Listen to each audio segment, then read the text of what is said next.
Oh, shit. What is going on? What? What is crack-a-lackin' all my beautiful movie-loving badasses? Oh, yeah, it's your boy Preston. That's right, Phat Samurai Guy back again with another live Q&A. Gonna talk movies, pop culture, all that good stuff. Gonna hang out with you guys. We got some Blu-ray movie reviews tonight. We got a plethora of them. And I'm also going to be doing like a trailer reaction to something I'm hearing is badass. So like, if I'm going to watch it, I might as well watch it for the first time with all of you beautiful badasses tonight. So I'm trying something new early. I did this earlier during the Monarch. I think it was the Monarch or the Van Damme. One of the trailer reactions I did today. Mortal Kombat 1, Van Damme skin reveal, and then Monarch Legacy of Monsters. I asked, thumbs up or thumbs down for the background. Trying something new here, and it looks like I got more thumbs up than thumbs down. So we'll see how this goes. I may turn it off later, but hey, it's good seeing you all here. Thanks again for hanging out with the Samurai Guy on a Friday night. Yeah, baby, we got the mug. There you go, the badass metal mug. Yes, cheers everybody for hanging out with your boy today. Ooh, yeah, nice and hot and sweet, like I like it, baby. Yeah. Who do we have in the hizzy? Who do we got in the hizzy, baby? Oh, shit. There we go. Brandon in the house. Good to see you, brother. We got Tyler, the legend returns. That's right. Certified Badass channel member. Good to see you. Oh, yeah. Another certified badass channel member, the Entertainment HQ. What is going on? It says, hello, Movie Dojo Army, and the one and old. Yeah, I am the one and old. I am. Yes. It's good to see you, man. Heather is here in the house, flexing it and throwing it. No, it's all good. It kind of fits perfectly, actually. But yeah, it's good to see everybody tonight, man. Yeah, we're gonna have some fun. Talking movies, baby, which is what I love doing. You know how we do. Gotta cut the music. Cut the music. There we go. It is great seeing everybody here tonight. Oh, shit. All the way from Germany, son. Represent. Neenan. Good to see you, brother. Yeah, man. Good to see you. Sean99 is back for another one. He's back for another one. Yeah, man. Good to see you too, brother. Yeah. Let's go ahead. Before we start the trailer reaction, you guys know how it is here now. We got a sponsor here. That's right. So I'm going to sponsor you guys to death. But it's a kick-ass sponsor. That's right. You're not going to see Samurai Guy hooking up with games I don't play. Raid Shadow Legends. Play it. Y'all know I don't play no Raid Shadow Legends and shit. Fortnite, play it. Why would I sponsor myself and pair up with Fortnite? Right? Come on. Samurai Guy doesn't sell out. But I will represent this.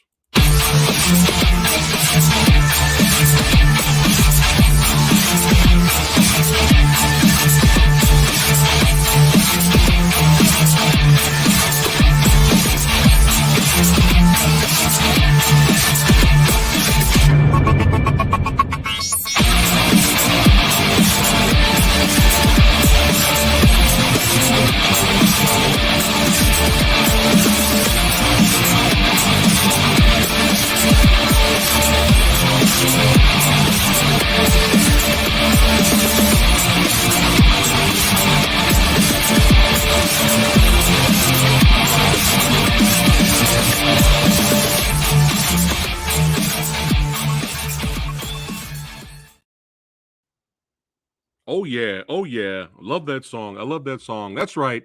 One of my favorites. I have been following them for many years. The Urban Action Showcase. That's right. Celebrating 11 years of awesomeness and badassity. That's right. So make sure you guys check on the link. If you didn't scan the QR code, check it out. Check out the website. The event is coming up. See what special guests will arrive and show up. Yeah. All right. Who else we got up in here? Yeah, I know it's you, Kevin. Yeah. Yeah, man. I'm excited for your YouTube channel. I expect to be a guest, sir. I expect to get the call. I better get the call, sir. Okay? I expect it so I could be a guest. Oh, it's all good, man. Good to see you, man. What's up, Egg Shen in the house, baby? Brian Sanchez back. Oh, yeah. Welcome back, everyone. That Phat Samurai Guy, Movie Dojo Army. I love all the Movie Dojo Army members be flexing it and throwing it up and keep it in metal. Yes. I love it. I love it. Hey, it's good to see you, Chase. You going to go see The Nun, too? You got to let me know how it is when you're done with it. Yes.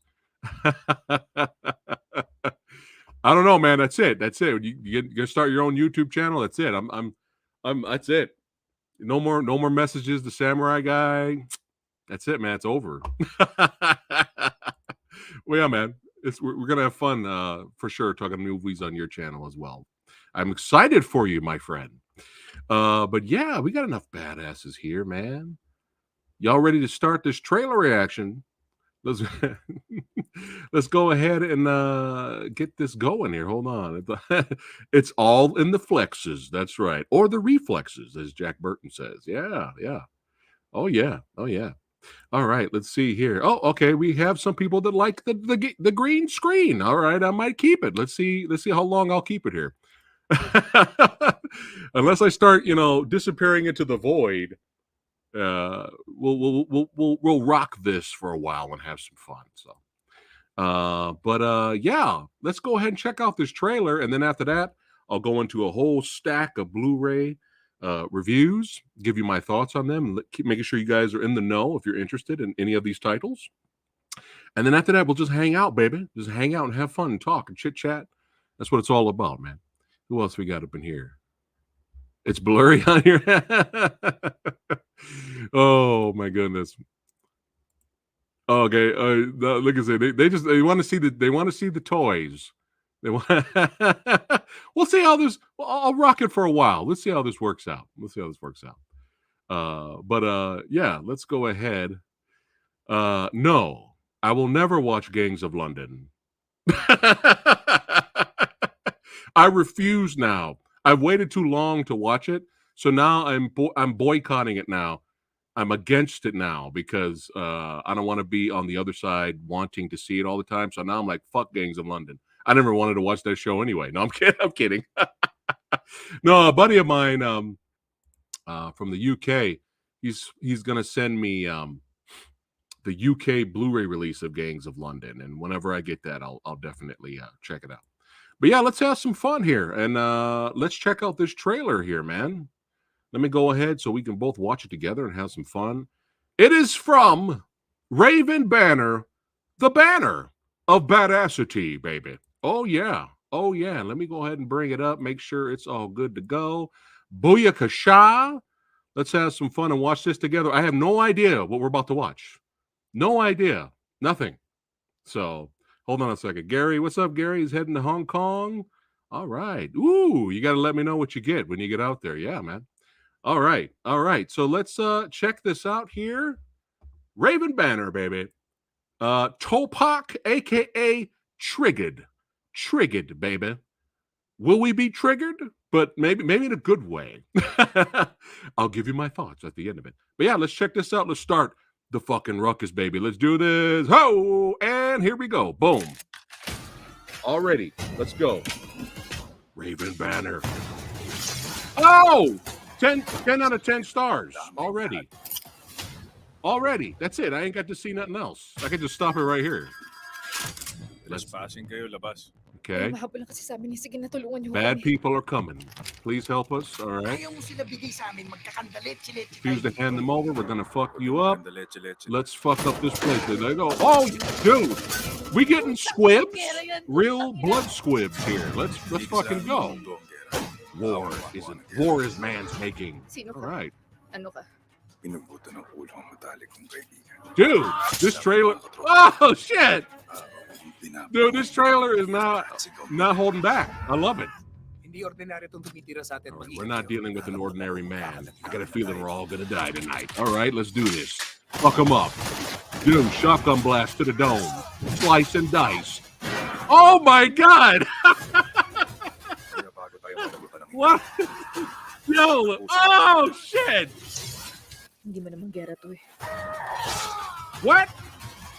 Sa gera, damay lahat.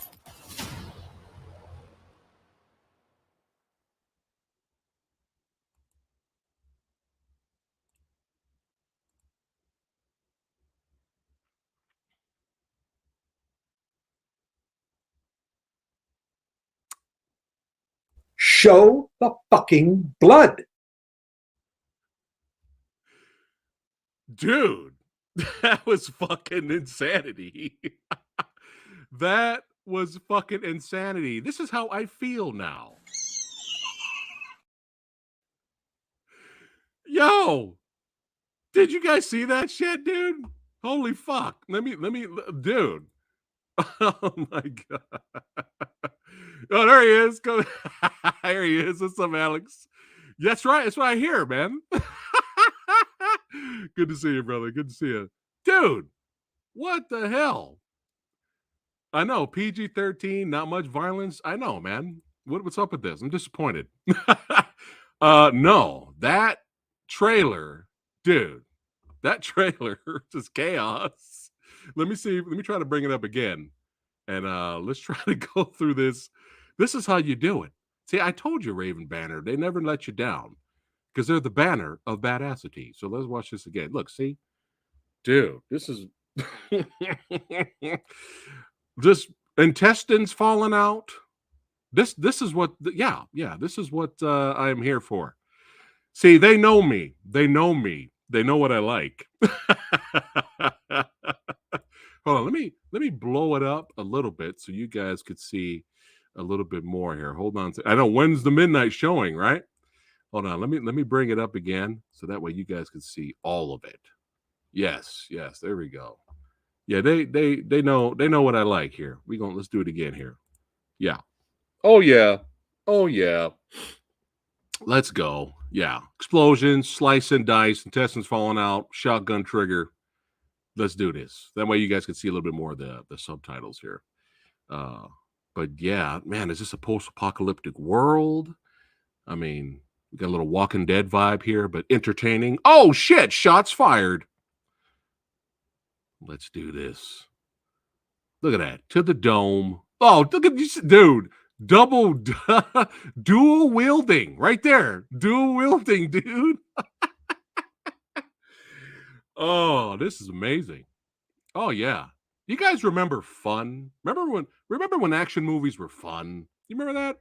But good fun, not it's fun, good fun, badass fun. People getting their, having their face blown off fun because it's fun. This is just wild, man. Wild. Look at that.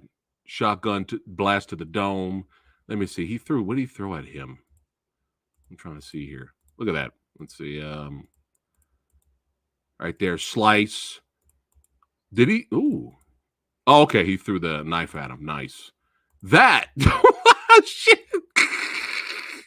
This right here, dude. Like. Oh my God. Look, flamethrower. Look at this. Let me go back and show you the beauty. Let me show you the beauty here. Look at this. I mean, look at this, baby. Look at that. Look at that. Can you where can I pay? Where can I pay? Sign me up for the ticket so I can pay to see this. Look at this. Look at this shot. This is great. Look, it ripped. I hope after the arm gets ripped off, he beats the person with it. And then it'll be perfect. Look at that. Blades chopping it. She's fucking kicking ass, taking names. This is just wild. Look at this. Oh, we got... Okay, now I was trying to see earlier what's going on here. So is that bone coming out of his wrist? Is that bone did he fuck up his wrist in the fight to where the bone is coming out of his skin? And the guy's like, fuck it, I'm going to try to stab you with my bone. Is that what's happening right now? I think that's what's happening. Grenade, yo. Let's go. Yes. Yeah, I am sold. That's right. Hey, ho. What? Flip it, reverse it. We going extra mile. We going extra long here. That scratch the motherfucking action violence itch, baby. Oh yeah. I'm going to review that. It's going to happen. Yeah, I'm going to review that. There you go. Just fun. There you go. None of that political correctness crap. double shotguns.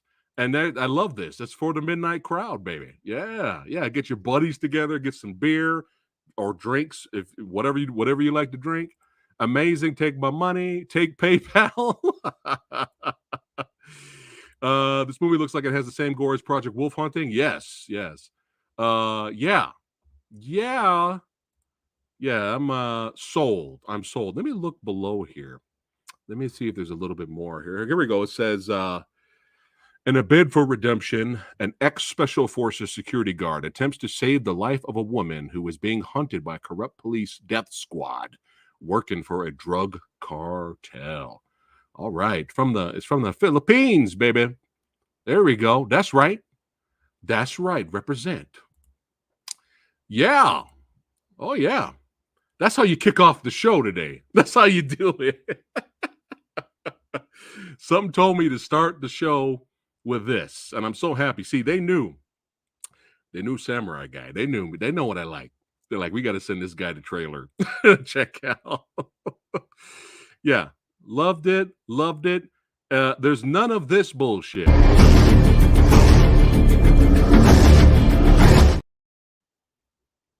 Nah, son.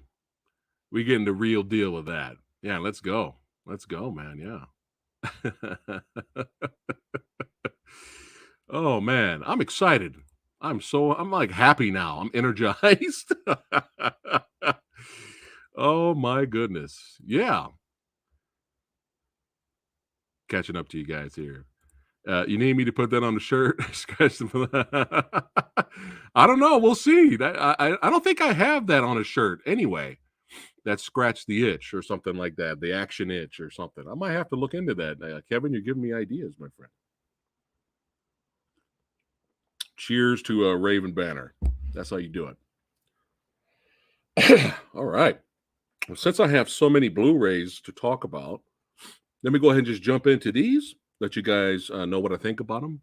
Keep you in the loop in case you guys are interested in some of these titles. And then after that, we can hang out. I think you told me that before. You know, I will give RoboCop 3 this. It has a few so bad it's good moments. It does. There is some so bad it's good moments in there. So yes, I have that one. But scratch the itch though. We might have to work something out on that one. Yeah, I know, man. I know you are the king. You are the king, my friend. Yes. And I'm gonna send you a special message when I'm done tonight, and I want to know if you're interested. Okay, we're gonna do a little collabing, but I want to know if you're interested. So stay tuned, Kevin. I'm gonna message you a little bit later. Let's see. Well, the good news is now because a lot of 88. See, the Eureka's another great company. A lot of their Blu-rays are selling good as well, but I think since 88 Films Blu-rays sold more copies, now they're releasing 88 Films over here for the American audience over here. So if you got an all-region Blu-ray player like I do, you're good. You don't have to worry about anything. But there's no Eureka. There's no American Eureka releases yet. Just 88 Films. So yeah, 88 Films is they are on a roll. But yeah, woo, that was awesome. So Triggered, look up Triggered, guys. Let's go, man. That might be one of my favorite action movies of the year already. Let's see, Fight Back to School trilogy plays on Titan. Yes. Okay, nice. Yeah, a lot of them. If you check Amazon, you'll see 88 Films Blu-rays there. If you guys are interested.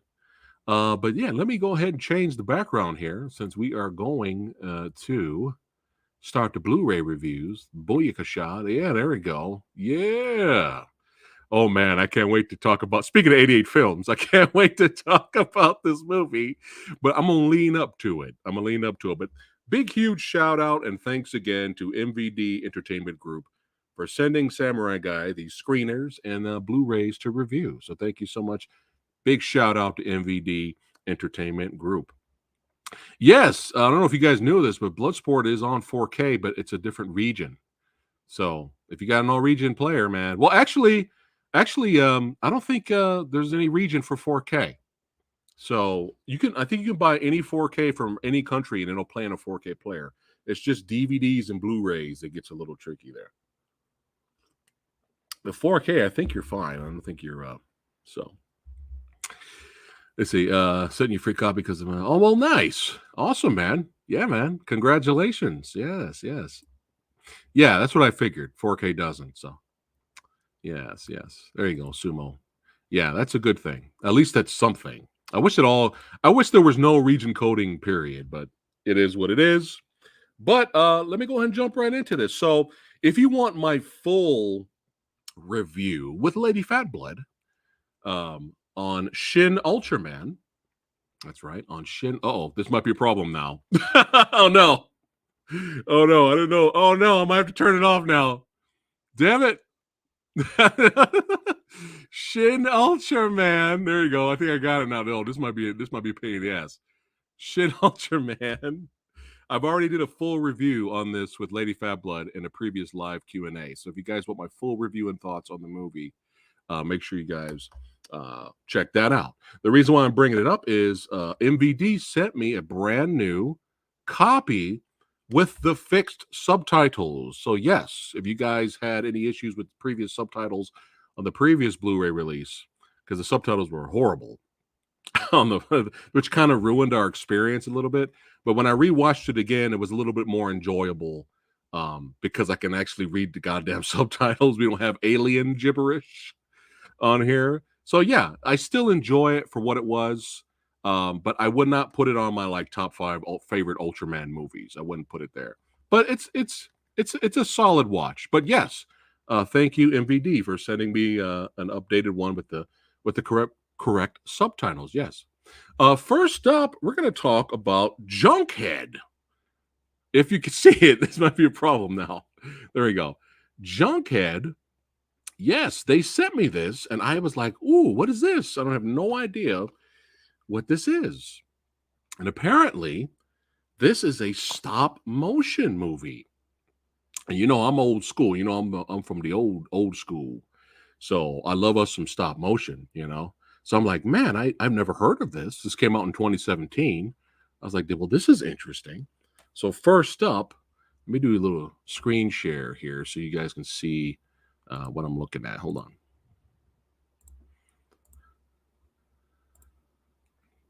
Yes. There we go. Blow it up a little bit longer there. There we go. Yeah, so Junkhead. So every movie that I display here tonight and talk about, there's links in the description box below in case you guys want to go straight to it and look into it a little bit more, or if you'd like to purchase it. Okay, all of that is in the description box of this video. So, excuse me. All right, so let's read a little bit on Junkhead here. So Junkhead is the release date already came out on August 15th. There we go. So it is out now for purchase. And the plot synopsis is, in the future, humans try to escape global destruction by moving underground in this award-winning stop-motion animated film by Takahide Hori. Plot synopsis is, mankind can no longer reproduce because of gene manipulation aimed at making life longer. The clones ruling the bottomless underworld may have become fertile. Parton is selected to go on a mission through a subterranean labyrinth crawling with monsters to secure humanity's future. Yes. So let me see here if there's any other special features here. The only really special features that you get on here is you do get, which is pretty cool, you do get a like a 40-minute behind the scenes making of the feature. Yes, making of the Junkhead bonus content. You do get that on here, which is pretty cool. So good news and bad news with Junkhead. Good news and bad news with Junkhead. Good news is if you like stop motion, if you like weird shit like Mad God, but maybe makes a little bit more sense than Mad God, a little bit more sense, but you love the craft of stop motion, you can appreciate the artistry. if you're into that sci-fi, weird horror, all kinds of stuff, if you're into that stop motion stuff, you will enjoy the film. However, this is in the future. Language is different. Language has changed. Okay, we have all these different types of species and creatures that we're dealing with. So the good news is I enjoyed the film. I really liked it. I liked being in that world. I liked not really knowing what was going to happen next. But the bad news is because this is like way in the future, species have devolved or evolved. This is way in the future. So a lot of the language from everyone throughout the entire movie sounds like they need to cough something up. So I'm talking like I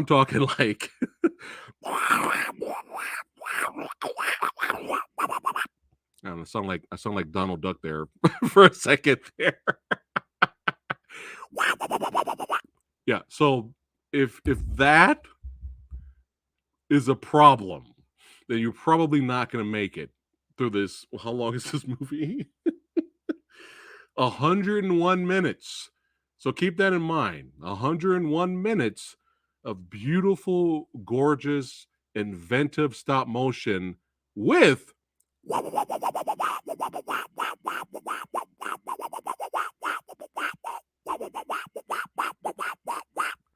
so again, that might be a problem for some of you, but I have to let you know. I have to warn you in case you had an issue with that. Does anyone sound like Nick Nolte? No, and I don't think I would last trying to do Nick Nolte for 101 minutes. I could barely do Nick Nolte right now. Excuse me. They need a good dose of cough medicine. Yes, Donald Duck. All right, but I think I have a few screenshots here, so you can see what Junkhead is all about. But it was very interesting, and I love the world. And let me see. I thought I had a few screenshots. There we go. So yeah, I mean, and I think the gentleman's name that I mentioned earlier, I think this was all him. I think he did this whole movie by himself, which is insane. I mean, I wonder how long it took him. But yeah, very creative, very inventive world and character design. I mean, this was a labor of love. I mean, I could tell. This is him right here. I mean, who knows how long? I mean, again, this is a 101-minute movie. And I think he did all the voices. So I don't know. Maybe he was like, fuck it. Instead of doing English or some alien voice, he was just like, he just like, that'll work. We'll be good with that. But yeah, I mean, it's so difficult to do. But, he had a passion, right? And he created this world of creatures and danger, and it's really violent, and there's a lot of gore in here, and a very surprising finale. I was not expecting certain characters, no spoilers here. There were certain characters who were just kind of bumbling oafs, kind of goofy. But in the finale, I'll give you this much. In the finale, these characters like prove their worth, and it's kind of a badass little action sequence at the end, which I was not expecting, and I kind of enjoyed. But again, this human, he lives up above. They, for their ego, they put on like these fake faces and fake hair because they, up at the top, they've created a way to live long, but they can't reproduce. But even though they've lived long, they look old, they look deteriorated. So for their ego, they almost look like they're robotic, like they're putting on these robotic faces and robotic hairdos and stuff like that. Well, he's tired of his humdrum job up there.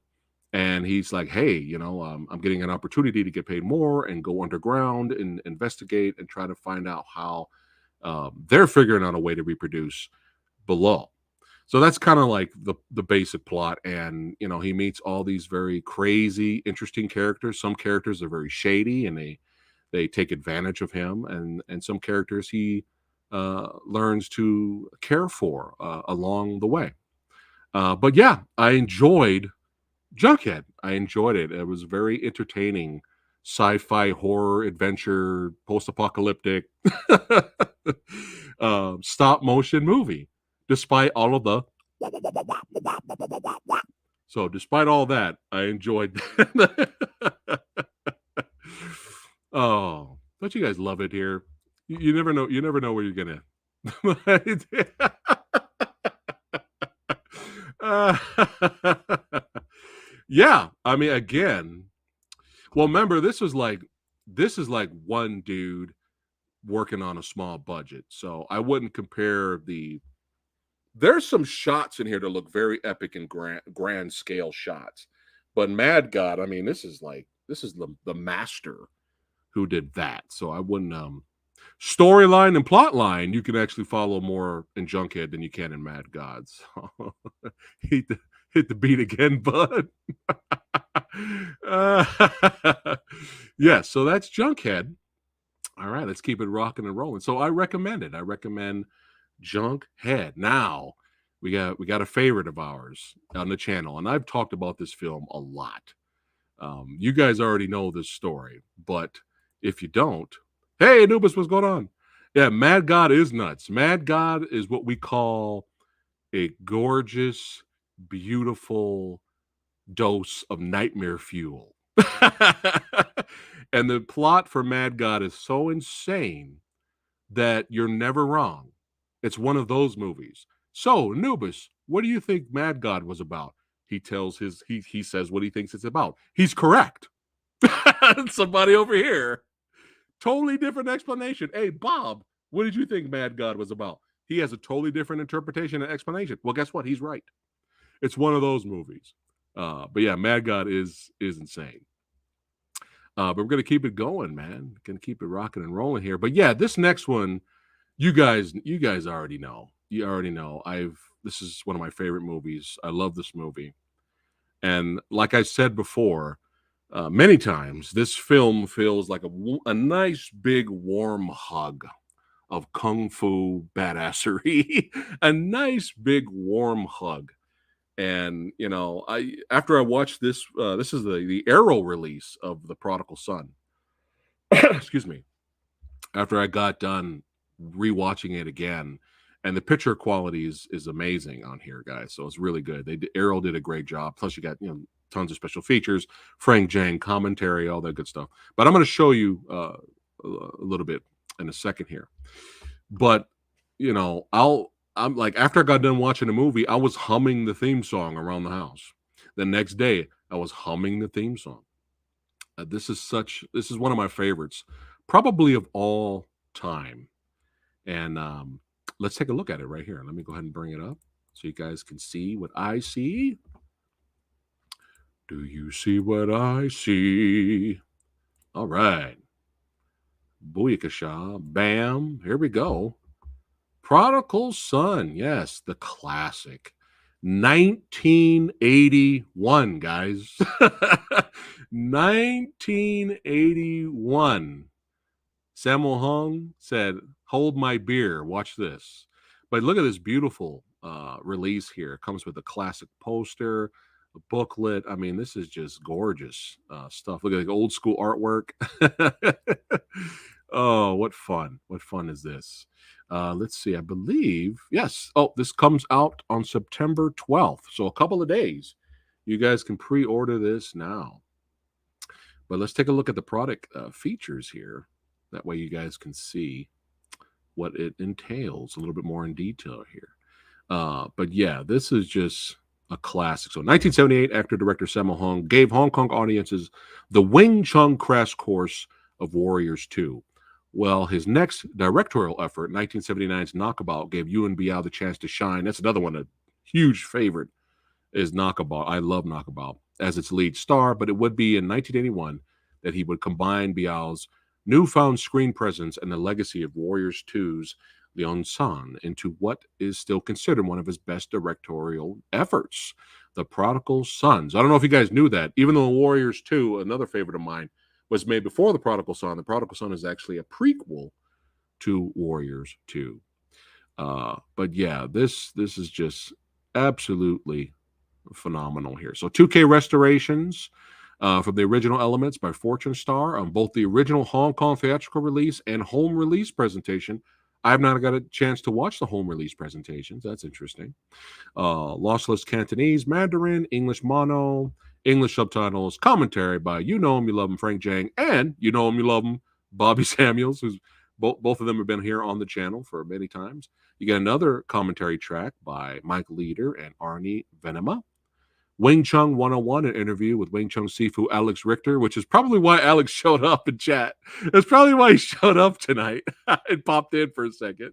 So that's awesome. Yeah, that's awesome. Congratulations, Alex. He's the guy. He's the guy to put on this disc for sure.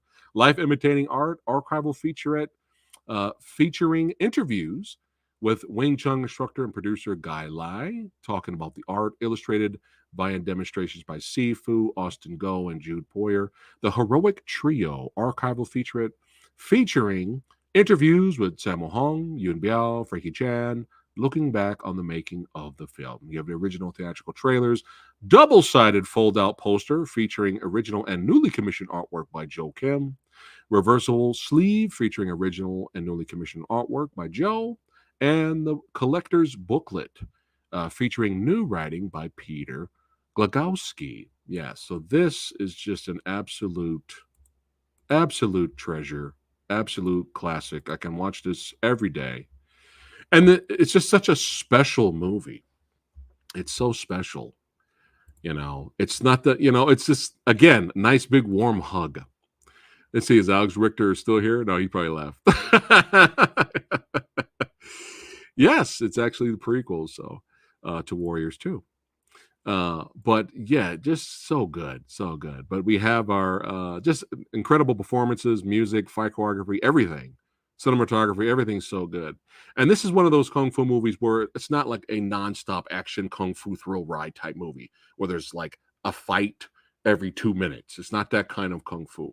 The story develops, there's character development, and when the action's there, it delivers, and it leads up to one of the best one-on-one fight scenes in kung fu film history, in my opinion. But Yuen Biao, look at him here. All these photos I'm showing tonight, I got from random sources. All of these photos for all of these movies do not represent the picture quality of the releases. So just keep that in mind. Remember that. But yes, the great Lam Ching Ying is here, Mr. Vampire himself. And you have Yuen Biao's character. He's just, he's a spoiled rich brat. His father pays for people to get beat up by him. He thinks he's hot shit going around, showing how good of a martial artist he is, but he actually sucks. And it backfires on him in a very dramatic fashion. There's parts of this movie that get really dark and serious, like out of nowhere. But Sammo Hung does that in his movies. But Lam Ching Ying, I became an even bigger fan of him when I first watched this movie for the very first time many moons ago. And of course, Sammo Hung is hilarious. He is absolutely hilarious in here.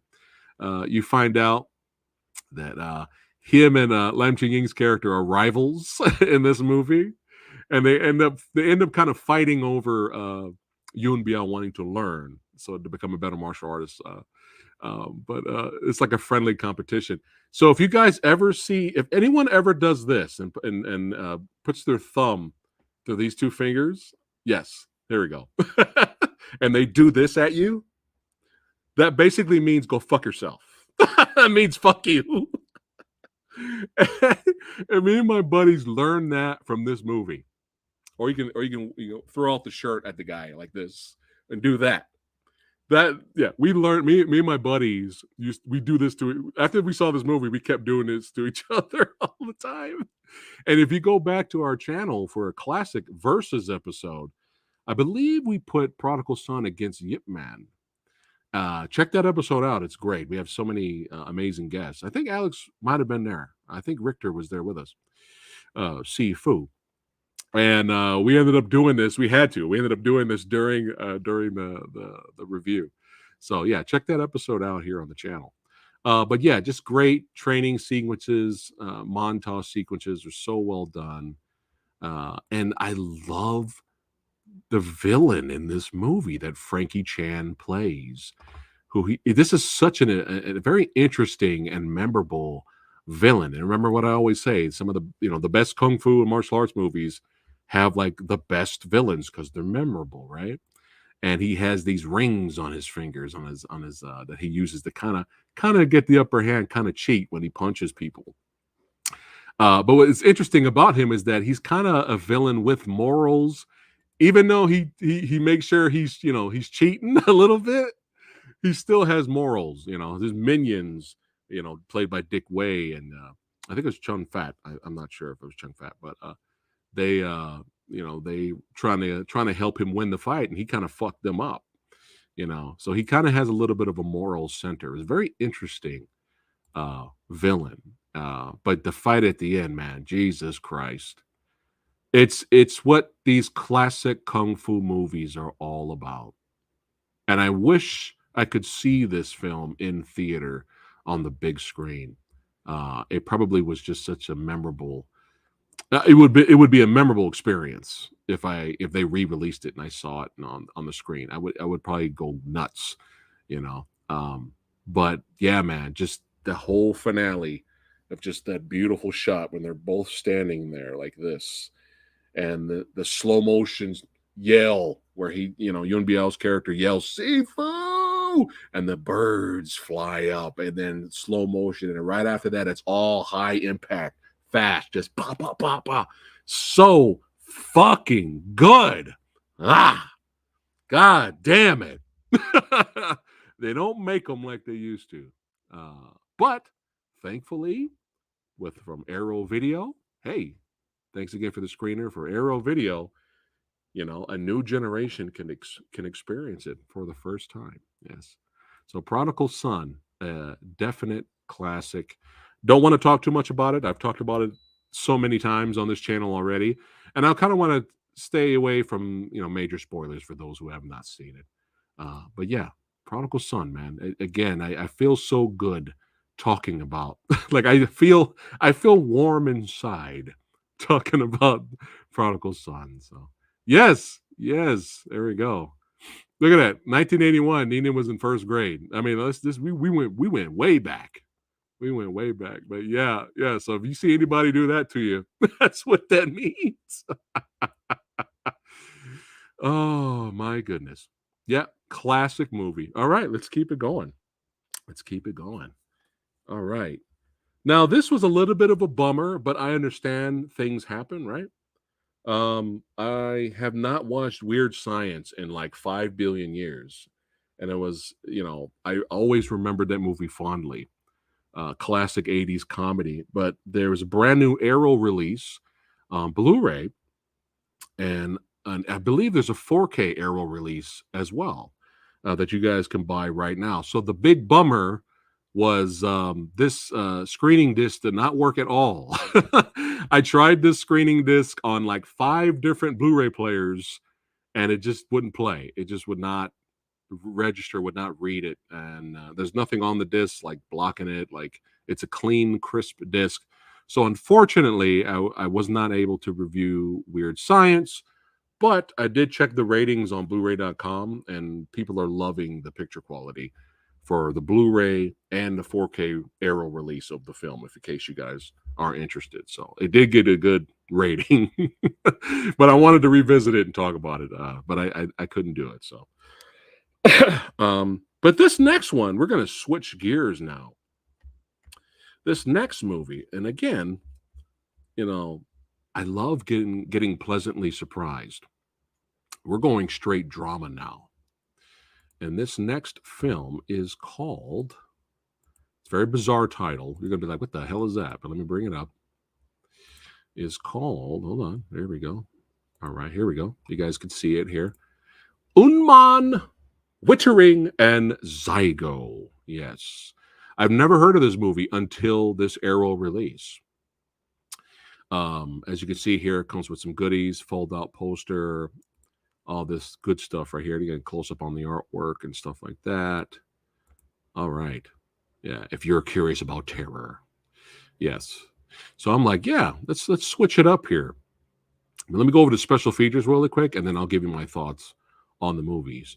Boys will be boys in this scathing psychological thriller set within the hidebound but testosterone-charged confines of a remote coastal British private school, produced by and starring David Hemmings. Yes. All right. I don't want to too much ruined here, but let's get to the special features. Picture quality is really good. 1080p, lossless English mono. There you go. English subtitles. Brand new audio commentary by Sean Hogan and Kim Newman. Brand new appreciation by critic, broadcaster, and cultural historian Matthew Sweet. Unman Terhue Lipstrop and Miss Ebony. I know these names, right? Featurette with cast members. Looking back at the production, there's a lot of people here. The original, this was interesting. I didn't get a chance to listen to all of it, but the original 1958 recording of the Giles Cooper's radio play. Original trailer, image gallery, double-sided fold-out poster featuring original and newly commissioned artwork by Eric Adrian Lee, and a reversible sleeve featuring artwork by Eric Adrian Lee, and the collector's booklet featuring new writing on the film by Kevin Lyons and Oliver Wake. Yes. And I believe it is in stock. So it is out now if you guys are interested in Unman. I'm sure some people say Unman, Wittering, and Zygo. I thought it was Zigo, but no, they say Zygo in the film. All right, now my thoughts on the film itself. So it was very interesting. Everything about this movie was just so well done. The performances were good. Cinematography was good. The music was a little whimsical in places that probably shouldn't have been whimsical. I don't know if that was on purpose. But there was some really good tension, some really good suspense building, some really good, as you as an audience is going to go, the fuck you say? You little shit. Like, if you're going to say that, there's no way you're not going to watch this movie and call these, not call these students little bastards or little shits. It's just going to happen. Because this movie does a really good job of getting a rise out of the audience member here, or people watching the movie.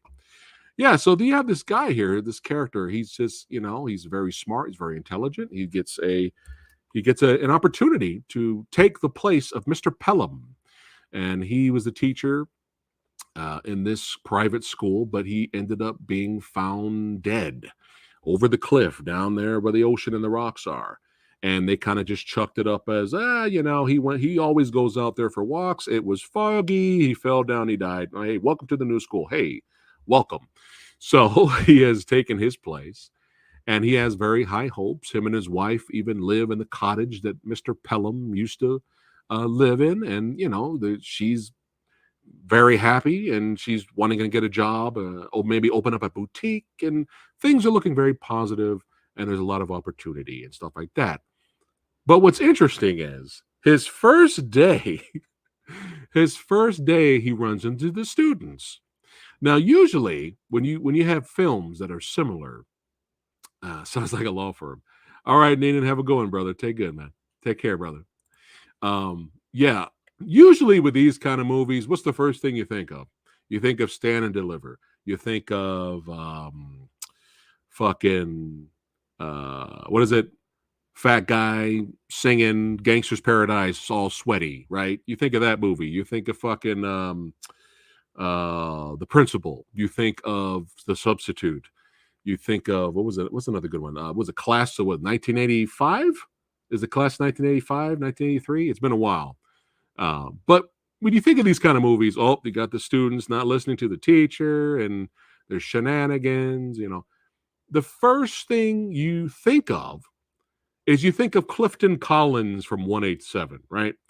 I mean, his look and that character was on purpose to be intimidating in 187, and he's up to, you could just look at that character, he's up to no good. He's up to no good. You don't even have to know the guy, but his look, because the movie just demonstrates it that way, right? And with all those other movies I mentioned too, who's going to be the bad seed. They look like the bad seed. They look the part right away. What's interesting about this movie is you didn't think the bad seed is coming from, very well-spoken, educated, well-dressed, intelligent boys. Yeah, because you'd think, oh, they're just gonna, sit there, with the chain wallet and the do-rag and be like, fuck you, man. You don't know me. You don't know what I go through, man. Right? Fuck this guy, man. We're gonna jump this teacher on the parking lot, man. Right? No. Imagine you being a teacher, you're going into class, and all of a sudden, all of the students are there well-dressed, well-spoken, very intelligent, very assertive, paying attention, and they're sitting there in school.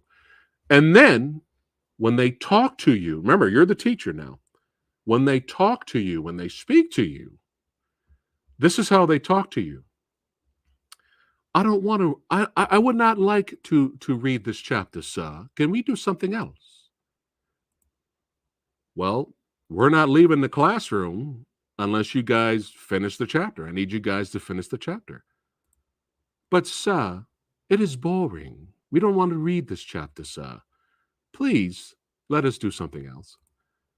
Well, if you're not going to read the chapter and if you're not going to listen to me, then we're going to come in tomorrow. We're going to come in on a Saturday, that your guys' day off. We're coming in on a Saturday and we're going to finish the chapter there because you guys are not listening. But, sir, you cannot have us all come in on a Saturday. That's the day of the football game. We can't miss the football game, sir. Well, then you need to start listening to me. Sir, Mr. Pelham would not allow this, sir. Well, I am not Mr. Pelham. Mr. Pelham is not here. That's right, sir. Mr. Pelham is dead. He's dead because we killed him, sir. Now, how would you react as a teacher? And that's why this movie's so interesting, because again, you don't have the cliche, stereotypical, bad kids chewing gum, pants sagging. I mean, obviously, this is before all that. This is like way back in the day. I think it's 71 when this movie came out. But imagine that's how they talk to you. And they want you to comply. And when he tries to kind of put his foot down and he's like, well, I can't believe what you just said. You need to go to the headmaster for what you just told me right now. You can send me to the headmaster, sir, but you're wasting your time because he's not going to believe you, sir. It's all of our word against yours. Every single one of us, sir, has an alibi on the night we killed Mr. Pelham. So you can try all you might, sir, or you can just do what we tell you to do, sir. This is a trip, isn't it? But he tries his best to go to, because things escalate. I don't want to spoil it. He tries to, bring it to the attention of the headmaster. The headmaster kind of just, they're kids. They're just trying to scare you. It got so bad that even his wife was like, you fucking idiot. Are you going to let these boys play mind games with you and get you all riled up to where you're going to go off and do something stupid and get your ass fired and then we have to move out of this house? Don't be a fucking idiot. This man was by himself. No one believed him. No one wanted to talk to him. He was alone. And so over time, all he really could do was just drink. he found another teacher, like a shop teacher, and who just drunk all the time and didn't give a fuck. And he kind of just tried to talk to him, and that was the only one he could really talk to. But if you don't have any proof, what do you do? Right? Especially, there was one time where he was like really trying to get physical, and they were like immediately like, do you want to be sacked, sir? We know where you live. We know where you lived. You cannot touch us like that, sir. We will have you sacked. So it was very frustrating because as a viewer, you want to strangle all the little motherfuckers, right? You're like, you fucking asshole, you fucking, right? But you can't. You got to put yourself in this poor man's shoes And there's even this scene where he follows them when they're doing their recreational activities, and they're actually kind of like spelunking and going down the side of the cliff with their teacher, the recreational teacher. They're all suited up and they got cables, and they're going down the side of the cliff and climbing back up where the area where Mr. Pelham fell to his death. And so the teacher just kind of, just out of curiosity, followed them and just kind of sat there and minded his own business. And like all 14 students came around him and was still talking shit. But in that way, in that same way, still talking shit like, yeah, right over there, we pushed Mr. Pelham, sir, and he died. Like they just totally like things are very different. There's strength in numbers, sir. I don't know if you knew that. Yeah, a lot of shit talking. Oh God, it was getting underneath my skin. But that's what great filmmaking does to the viewer. You're just like, right? So this poor man, I felt so sorry. I know exactly, right? This generation would be offended by this behavior. But I'm catching up to you guys' comments there. There you go. Oh, so anyway, not to spoil too much, but things escalate and things get a little crazy, especially when they come around and they start to, in their own way, kind of start threatening their, his wife and stuff like that. So again, I don't want to spoil the movie, but the whole movie is an A+. Well, I won't say it's an A+. The whole movie, I recommend it. I really enjoyed it. And I recommend it, despite what I'm about to say, I still recommend the movie for cinephiles. If you're a cinephile, you should probably watch this. If you're an upcoming filmmaker, you should probably watch this. I would like to know your opinion on it and study it, right? So I definitely recommend this movie because it's a well-made movie. It's a good movie. Without spoiling too much, my only problem is for the third act to the finale. I've been on this poor man's side the whole movie. It was so fucked up what they did to this guy. Yeah. And the whole movie, I'm on his side. And then right at the end, he makes a decision. And my reaction was, what the fuck are you doing? I'm like, after this, no spoilers, but after this, what the fuck are you doing? What are you doing? What the hell is wrong with you? After that, could give no shits about the character. None. That's my only issue and nitpick with the film, is that he makes a decision at the end. And I'm like, who gives a shit? Now, I know why they did it. Was because as an audience viewer, you're going to want to know how it ends in a way. You're going to want to know a little bit more information. You're going to want to know what exactly happened to Mr. Pelham. So it does complete that part of the story. But when the poor man and his wife were like tortured, the whole movie, I could give two shits on whose idea it was to kill Mr. Pelham, how they killed him, and I could care less about that part of the story. I'm more concerned about their safety and getting the fuck out of Dodge. But this is what the story decides to do. So this dude makes a horrible decision at the end. You get the information that the screenwriter wants the audience to know. But then when the movie's over, you're still kind of left wanting a little. You're still kind of like, I see what you're trying to do there. I get it. I understand that. But it's one of those where you're probably going to talk about it afterwards. That's why I recommend the film, especially for cinephiles. So I was like, I was still left wanting. So guess what I did? I was like, well, I have a little bit of time. So I went back to the finale. And I put on the auto commentary. And the two guys that were talking, guess what they said? This is what they said during the finale. They go, we understand that people watching this movie in a way when it gets to the finale probably will be really frustrated with the movie. And I was like, okay, all right. I'm not insane or stupid or anything like that. And they're like, yeah, we can understand why people are frustrated with the ending. But here's the thing, for some strange reason, remember, this is based off a radio play. And the radio play, there's a little bit more story that's more satisfying.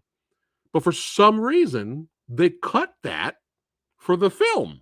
It's very weird. Like, why did you do that? That would have been just follow you've been following the radio play already. Follow the radio play's ending, So it is what it is. But it's still a good movie, despite me wanting to strangle everyone by the end of the goddamn movie. I still recommend it. I still recommend Unman Wittering and Zygo. Yes. So hopefully he mowed them down. Yeah, I like, dude, who gives a fuck on whose idea was it who wanted to kill Mr. Pelham? Mr. Pelham is dead. Yeah, thank you, Sean. 1984. Thank you. Yeah.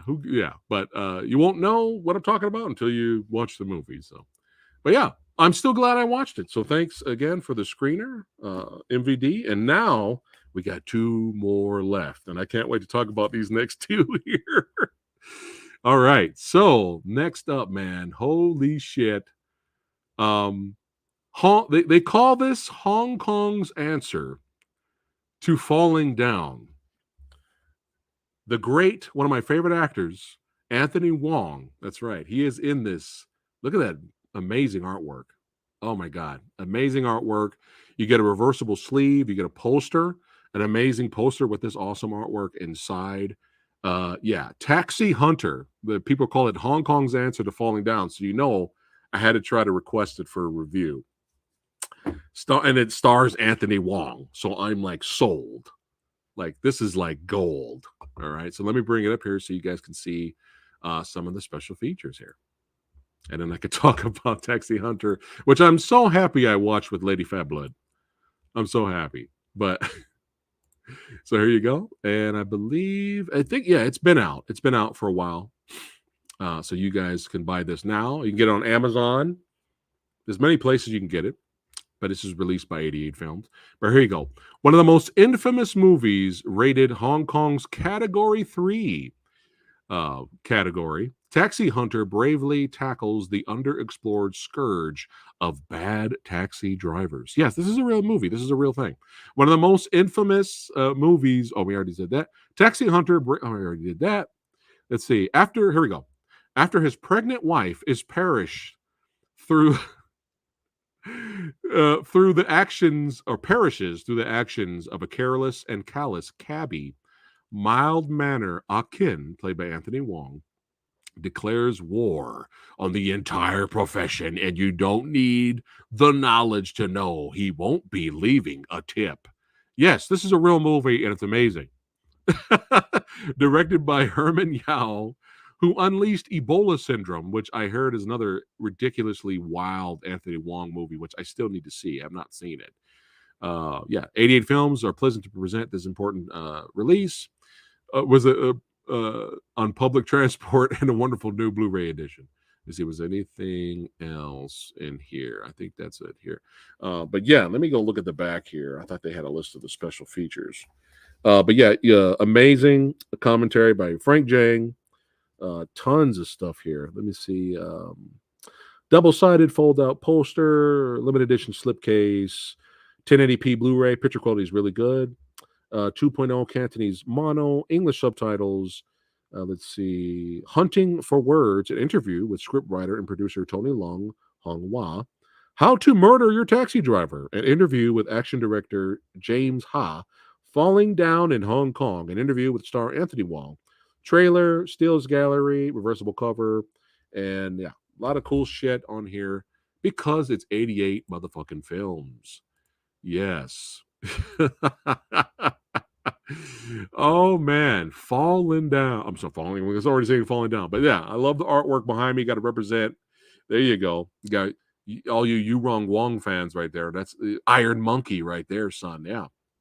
Okay. So I was like hoping it was the movie that it was. And I'm so happy to say that I really was entertained with this movie. I'm a little nitpicky about the ending, but it's okay because I still really enjoy the film. So there's crazy similarities to Falling Down. If you see the original poster for this, it's fucking crazy. Because the first thing you think is, oh, well, Hong Kong copied America and did their own version, right? But no, this is just one of those cases. Both of these movies came out the same year. Both protagonists, kind of slash antagonists, had the white shirt with the black tie, had briefcase. The poster of this is him standing on top of something, holding the briefcase. Like it's insane, and it's a little similar. I mean, obviously, this is the more wild, crazy version, believe it or not, because it's Hong Kong cinema. But it's really crazy the similarities between both. It's just one of those things where you had the Raid Redemption come out the same year Dread came out. Nobody copied anyone, right? It's just one of those things, right? Top Gun came out the same year Iron Eagle came out. Nobody copied anyone. It was just similar concepts and plot. You know, it's just one of those coincidences, right? So I was so happy I watched this with Lady Fat Blood because you know our dark sense of humor, right? So we're sitting there, and again, mild mannered. Again, Anthony Wong is so good. Mild mannered Anthony Wong. This little montage scene here is hilarious. It's really funny. There's dark comedy all through this movie. There's a lot of dark comedy moments, but he's just a successful rich businessman. And he loves his wife. They got a baby on the way, and he's trying to make ends meet. Things are looking up and up, and he had along the way he has nothing but horrible experiences with taxi drivers. In the Anthony Wong interview, they ask him, were the taxi drivers that bad, in the country during that time, and he said yes. He said yes, they were that bad. You know what I'm saying? Like they were pretty bad. But his wife is, it's time to go to the hospital. She's about to give birth. Instead of his dumbass, this is where he kind of, I blame his character. Call the fucking ambulance, dude. But for some reason, he's like, he calls the taxi driver. Taxi driver comes down, and taxi driver's like, oh shit, she's bleeding out, man. That's the voice I'm giving him. She's fucking bleeding out, man. I can't have the fucking pregger blood all in the back of my taxi, man. No, man, no. Right? And he's like, what the fuck you doing, man? Come on, help us out. Look, I'll give you like $100. No, fuck you, man. Screw you, man. Right? Drives off, but I know it's supposed to be a serious moment and we're not supposed to laugh, but again, me and Lady Fat Blood has a very dark sense of humor, right? So the pregnant wife is just dragged. She's just dragged because she's still part of the car. Her dress is caught in the car. So you just see Pregger just dragged down the street. Anthony Wong's freaking out. The taxi driver realizes, oh shit, I can't believe that just happened. So he kind of pulls over, body just rolls over to the side, and he's like, fuck off, and he's out of there. And right after that, Lady Fat Blood looks at me and goes, he's going to hunt down nothing but taxi drivers the rest of this movie, isn't he? And I was like, well, the title is Taxi Hunter. So, and this was like right in the beginning. Of course, Lady Fat Blood gets it right in the beginning of the movie, right? And so she dies, the baby dies, unfortunately. It's a sad thing. And you kind of see over time, due to really great acting from Anthony Wong, his character's just slowly kind of just losing it. He's still trying to function, but he can't. And that's it. He's like, fuck this, man. And he starts killing taxi drivers. And I love how he has these questions. He has his list of questions to test them to see if they're douchebags or not. And it's interesting because one taxi driver actually was a good taxi driver, and he didn't fall for his questions. So Anthony Wong his character didn't kill the taxi driver and let him go. He got out and let him go.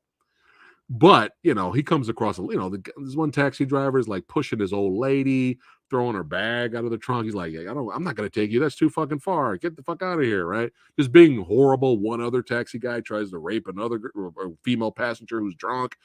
But we have the motherfucking Wong completely going from mild manner to, I'm going to stab you repeatedly and shoot you in the head. Wong. And so it's interesting because his best friend, played by Yurong Wong, Iron Monkey, who's a cop, a great opening action sequence too with him on a car trying to get the bad guys. He's like literally on top of the car, old school style, while their bad guys are getting away. Some great violence, some good stunts in the beginning. But they're best friends, and he's trying to hunt the taxi hunter, but he doesn't know it's his best friend until I don't want to spoil too much. But so he's after trying to find the taxi hunter. But the interesting thing is now at this point, the taxi hunter's kind of become a vigilante. So the old lady that he helped out, right? She's like, I'm not ratting on that dude. That guy helped me out, man. He saved my life, right? So now people are like kind of taking up for him, right? But of course, again, not to spoil too much, but it gets insane. It gets crazy. It gets wild. There's a lot of fun. There's a lot of dark comedy too, that we were laughing at a lot of scenes that came later. I loved it. I really enjoyed it a lot. I highly recommend it. My only nitpick is I wanted that falling down ending. And this was even though it's similar, a guy just kind of losing it, but wearing the same outfit, it's a totally different feel. Like it doesn't feel like you're watching a falling down clone. But despite the similarities, right?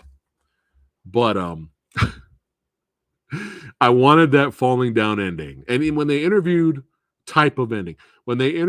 Anthony Wong on the Blu-ray, he even says he wanted a different ending. He would not have gone with the ending that's on here.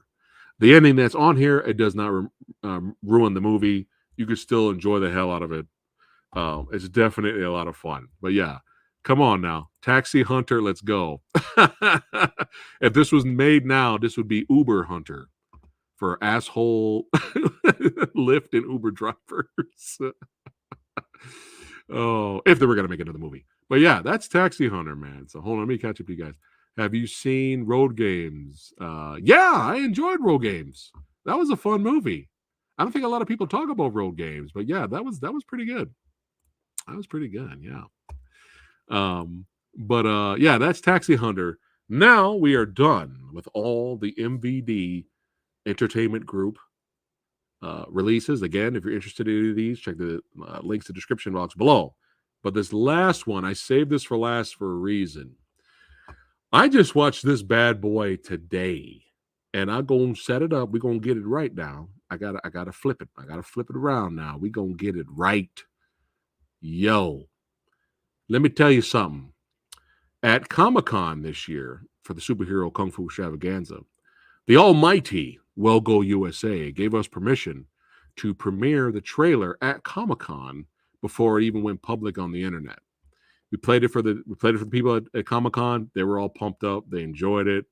But now I finally get to watch this son of a bitch. And I get to talk about what? Bad City is out now, baby. It is on Blu-ray. Let's talk about it. 善人を殴れば暴力だが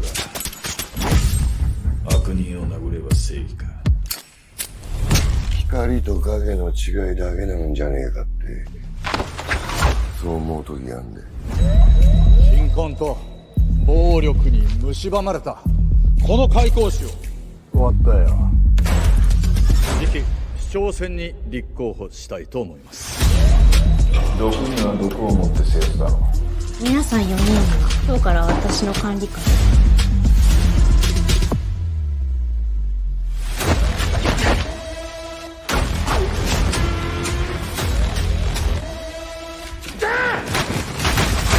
奴が出所しましたよ今うちの奴らに当たらせてます。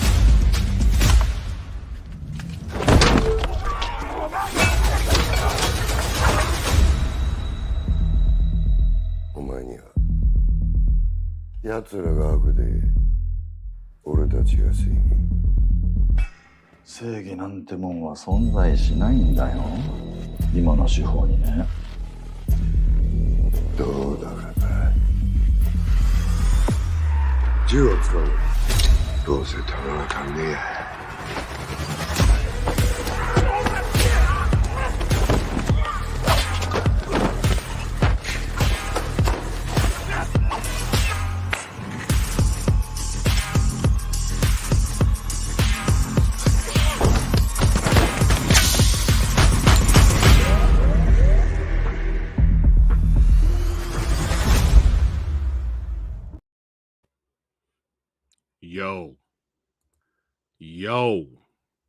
Yo.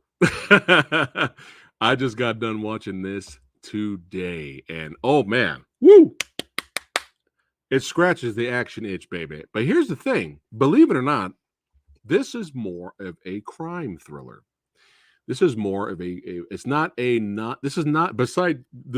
the badass IT you saw in the trailer, this is not a nonstop action thrill ride, tons of fights, like nonstop. This is actually a crime thriller with basically cops and robbers, gangsters versus gangsters, and we have our special unit brought in to bring motherfuckers down. However, even though what's interesting about this film is even though it's not a nonstop action thrill ride, the pacing is so well done in this. Even though there's a lot of dialogue and characters being introduced, the pacing's so done so well, and it's interesting what you're watching. I didn't really mind not there being not that many fights. Now, when you get some fights, they're dope. They're fucking great. But I didn't mind. Like, the pacing was so good. It kept the movie going. There was no slow burn in a bad way. There was none of that. But the fucking third act to the finale. Holy shit, you will not be disappointed. Have you guys seen Hydra? So Kensuke, let me bring this up really quickly here. Hold on a second. That way you guys can see. So I believe, hold on, let me bring it up. So that way you can see. Yeah, man. Yeah. So yeah, if you guys don't want to wait to buy the Blu-ray, you can go to Wellgo USA and watch this son of a bitch right now. This is available digital everywhere. You can go to Amazon Prime and rent it there or buy it there to own it. But if you're like me and you like to support physical media and support badassity from the almighty Wellgo USA, and don't be surprised if this comes to Haya as well, the Haya channel. And you can check the link in the description box below. So you can try Haya for free. Yeah, there's a free trial down there. So make sure you guys check that out in the link in the description if you are interested in Haya. But yeah, Haya, Amazon Prime, Wellgo USA, it's available digital everywhere. But the actual release for the physical media on Blu-ray and DVD is on September 19th, guys. If you want to own this son of a bitch. But if you want to pre-order it right now, I did put a link in the description box below where you can get it for pretty cheap on Amazon. And yeah, September 19th is when this comes out. But here's the plot synopsis here. There's the man right there. Long plagued by poverty and crime, Kaiko City has been torn apart by rampant corruption and growing violence between the local Yakuza faction and a notorious Korean crime boss. But when a mafia-connected businessman runs for mayor and begins I could speak of the English, systemically eliminating his opponents, a former police captain imprisoned for a brutal murder is released in a final desperate effort to reclaim the city. And the captain, the actor that played the captain, is fucking amazing. This guy right here, this is the home skillet. This is the dude you want on your team when things go bad. You about to get jumped by 5 dudes at the bar. This is the guy you want. You want this guy with you, man. This dude is just so fucking cool. But there is someone cooler we'll get into that a little bit later. But yeah, here's our cast right here. But yeah, speaking of cool, Tak Sakaguchi is fucking brilliant. You're going to love him in this movie. He's a man of very few words, but he speaks with his hands. Yes. And let me get to the man here. There he is. Kensuke Sonomura. Yeah, this dude, extremely talented. Martial artist stuntman, been around for years. Now getting a chance to do his own type of filmmaking, and he directed this. And he's not the star, believe it or not. This guy is the star, but he's one of the guys on the unit that's trying to bring down all the bad motherfuckers. But he's good in the movie. He's pretty kick-ass, but he's not the star. But he is the director. But if you've seen his style, and Tak Sakaguchi's style is a little similar, but Kensuke's style, if you've seen it in the movie Hydra, there's a fight. That movie, I really enjoy Hydra. You can watch it on Haya right now. But it really only has like a fight and a half in that movie. But the fight at the end is so unique, different, and kind of put everybody else on notice. Everybody else is like, holy shit, are you guys seeing this kind of fight choreography and movement? Holy fuck. Because it was so interesting in Haya because it's fast, fluid, and there's these crazy transitions and a little bit of MMA thrown in there. But what's crazy about his type of style is, and Sakaguchi style too, is that it looks realistic. Like it's a lot of flailing and a lot of ugly, not really pretty looking type of scrapping. But yet you can see the technique, you can see everything. And if you guys enjoyed it, the reason why I'm bringing up Hydra, if you enjoyed that one-on-one fight in Hydra, now imagine that with that type of fight choreography. But imagine that with a whole gang of people. Yeah. The finale, again, like I said, the whole entire movie is not a nonstop action, thrill, ride, shoot about martial arts type movie. It's a crime drama. But when there's when the fights are there, they're great. But the finale, guys, I was like, dude, this is fucking wild. This is amazing. You will absolutely love it. This is already on one of my favorite movies of the year list. Already there. It scratches the itch and more. Yeah, but you're introduced to our characters here. Hold on, I got some screenshots here. But look at this dude. Look at this dude. This dude's fucking badass. Look at this dude. Love this character. But yeah, he's in prison and being investigated for murder. I will not spoil who he's in there for killing and whatnot, but they bring him out temporarily to kind of, because he's a former captain, and they're like, look, we need you. This is a secret group. We're trying to bring down these dudes, put a team together and see what you can do. So you have all these team members being brought together for special skills. And there's Kensuke there again, beautiful cinematography, just gorgeous movie. The lighting in this movie is just phenomenal. And we have our rookie here. Again, I'm not going to spoil what she's crying about and what she's screaming about. You're going to have to watch the movie. I'm not going to spoil that. But we have our rookie here. But what I love about this character here, after 10 minutes of spending time with this character, I wanted her to die immediately. But what I love about what they did with the character, this is a minor spoiler, is she's a newbie. They call her newbie the whole movie. She's like green, but she's in the detective unit. And they give her this advice. She looks at the dead bodies they find. She starts throwing up. And he tries to, this character right here tries to give her rule set. He's like, look, rule number 1, you don't throw up when you see a dead body. And he goes through these other rules, right? But I was like, oh God. I was like, all right, let me be patient. I'm sure her character being a newbie and being weak and just green and being annoying is probably on purpose. And I was correct, because what they do with the movie throughout this with this character, minor spoiler, is she's green, she doesn't have experience, but she still has training.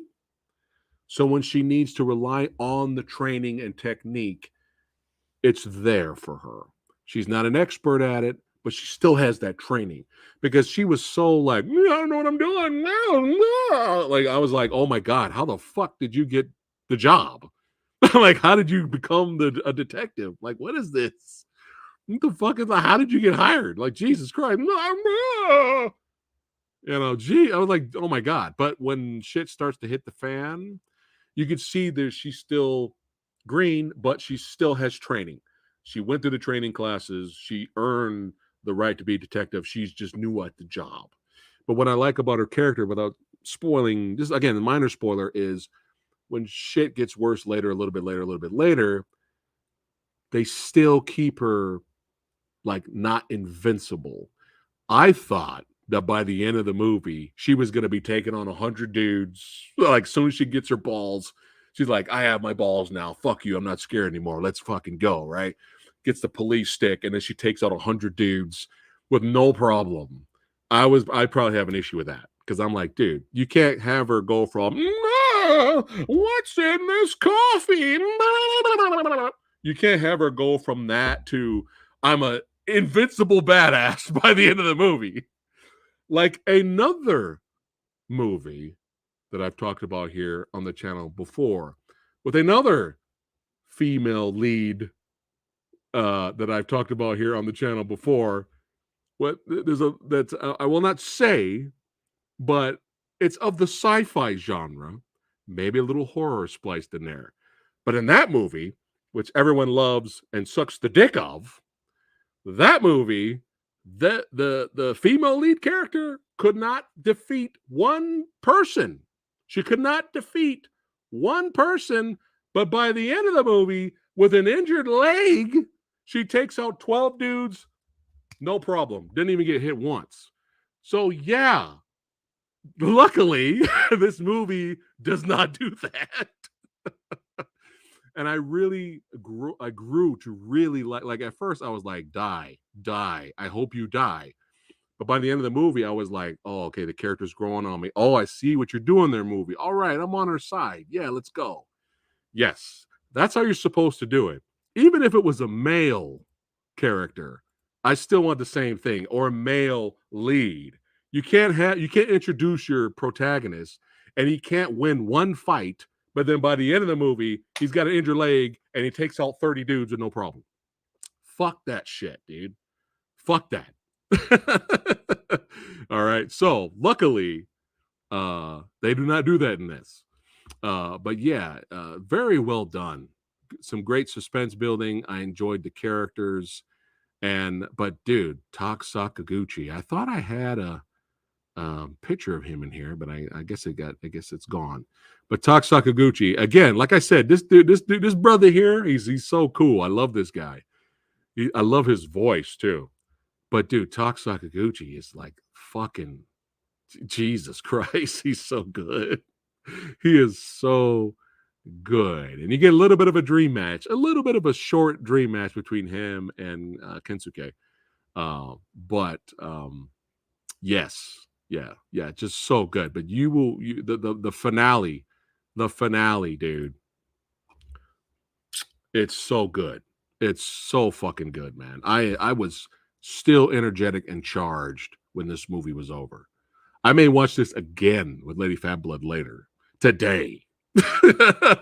That's how good Bad City is. So you guys, you got to buy this. You have to buy this. I'm telling you.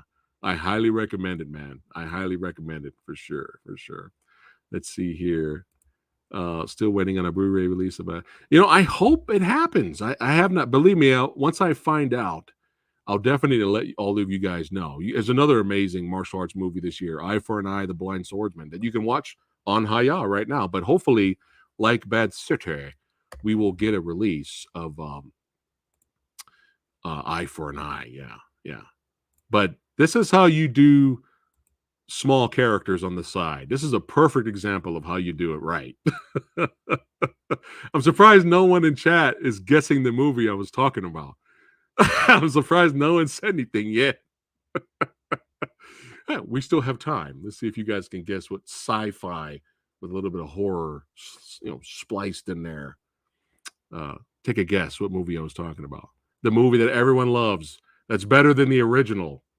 You guys know what movie I'm talking about. But yeah, that's not how you do it. You do it like this movie, man. Yeah. But yeah, highly recommend it. Look at her on the left there. That's right. I'm on her side. I wanted her to die in the beginning. But by the end of the movie, I was like, let's fucking go. That's good writing. That's how you do it. That's right. So Bad City, baby. That's it. We are done with all the Blu-ray reviews. I told you I had a lot. And there's a lot more coming on a future video. So stay tuned. Yes. Now, yeah, hey, we still got some time. We can hang out for a little bit and chill and shoot the shit. Yeah, I love hanging out with you guys and talking movies. Yeah. Let me check. I'm catching up on your comments. Hold on. I don't know. Is it?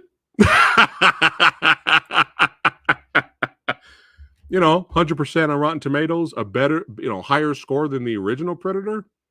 I don't know. Is it that movie? Everyone sucks its dick and bowed to it.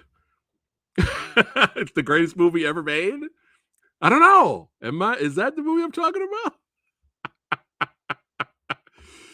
Oh. Prey will never be anything that, yeah. I seeing reviews and ratings that people like enjoyed it. They were entertained. That was cool. I was like, hey, I'm glad you guys enjoyed yourself, man.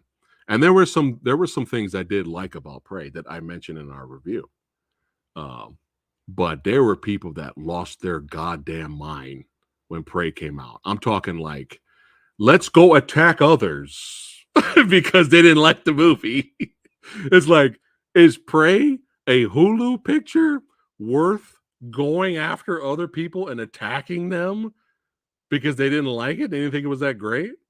It's like, dude, yo, stop acting like Prey is like Academy Award Best Picture. Fuck Goodfellas. Fuck that shit. No. Prey. We must bow and sucketh the titty. It's like, hey, you guys enjoyed it? You had fun? Hey, that's all that matters. Great. That's fine. As long as you enjoy it. That's all that matters. But when you go after people, dude, I'm like, dude, are you a child? Are you a child? Is this high school? Are you CM Punk? Like, what are you doing? What are you doing? Are you an adult? Maybe not. Maybe you're not an adult. Maybe you're a 22-year-old or a 15-year-old. Just enjoy the movie and have fun with it. But don't attack people. Like, what are you doing, dude? See, this is the benefits of having the gray hair and being older. When you get to a point where you just don't give a shit anymore, you don't care. You just say what you want. But I just didn't like how seeing people like that attack other people. I'm like, what the fuck are you doing? Just you like the movie. You like the movie. There's nothing wrong with it. But saying it's better than the original, I think I have to say something now. Now I have to say my opinion. You're losing your mind now. That's like saying Terminator Salvation. No. Terminator Dark Prey is better than the original Terminator. You can enjoy Terminator Dark Fate. You can watch it and enjoy it. But let's not get crazy here, okay?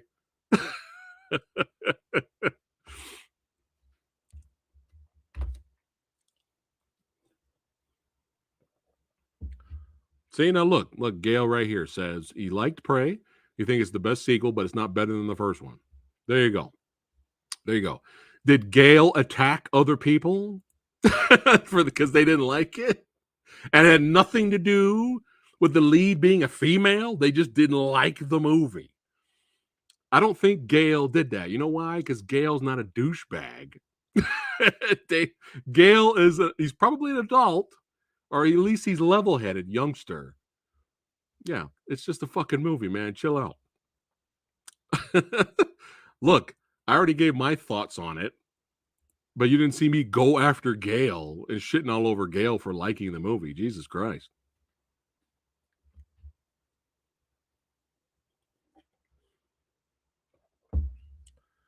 people, man. Jesus.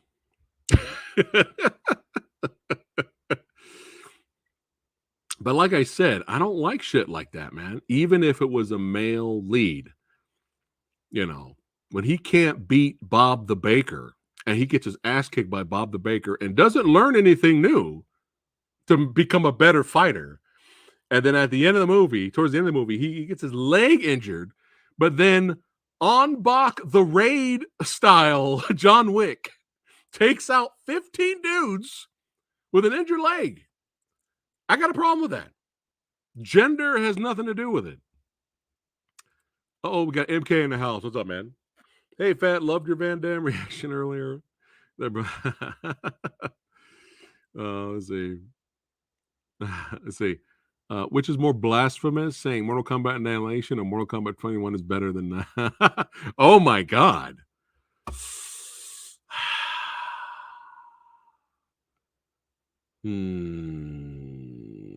That's funny. I'm gonna get a lot of hate. I'm gonna get a lot of hate for this, but I'm gonna say 2021. And MK's like, no, God damn it, I love that movie. I'm gonna say 2021. You know why? Because they had the budget and they had time. They had time to get it right. MK Annihilation, you could totally tell they were like, let's just rush this piece of shit out. Let's just get it out. We're gonna kill Johnny Cage in the beginning of the movie. We couldn't even get the original actor. We can't. We got James Remar in a bad wig. Let's see his stunt double. We don't have a wig for the stunt double. So James Remar, we're gonna have you shave your head so you look like the stunt double that will replace you later. Yeah.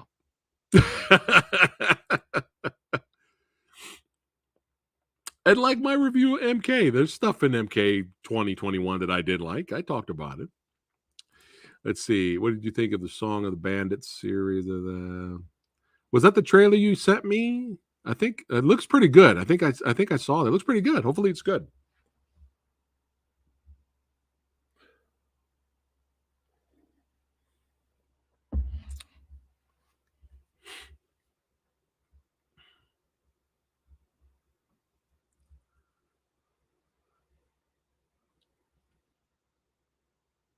But if you're curious, I will say this.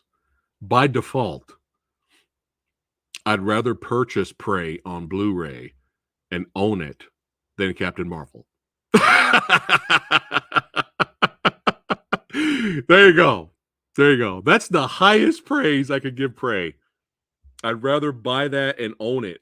I'd rather have it in my house and own it and put it on the shelf proud than Captain Marvel on Blu-ray. Which one is more watchable? It depends on what your mood is. If you're in the mood to laugh at something ridiculous and have a good bad movie watch, well, obviously it's going to be Annihilation. Depends on what movie. If you want to see some gore in your fatalities, well, then you watch 2021. Yeah.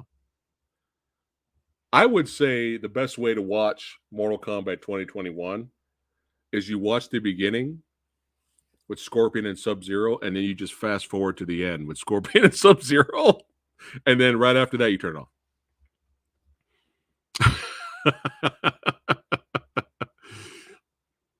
Let's see. Yeah, it's good to disagree, but attacking those with their opinions on a movie. See, this is my channel. I'm a grown-ass man, and I can say what I want.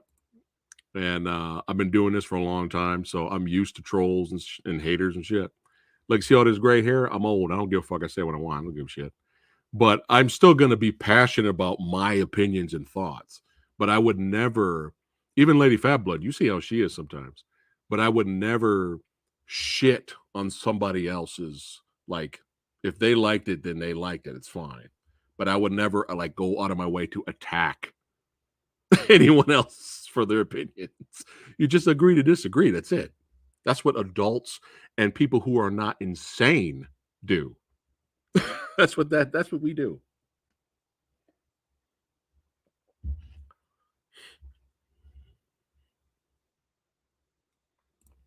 Praise overhyped, in just my opinion. I don't know how people could say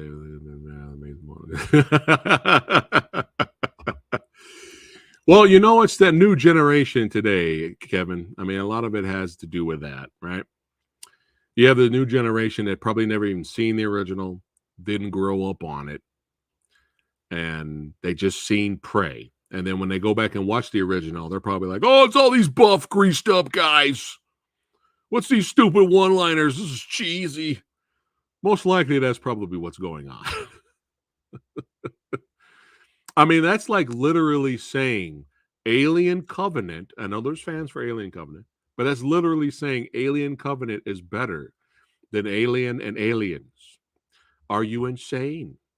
To each his own. That's your opinion. Fine. But I have to question. I have to question it.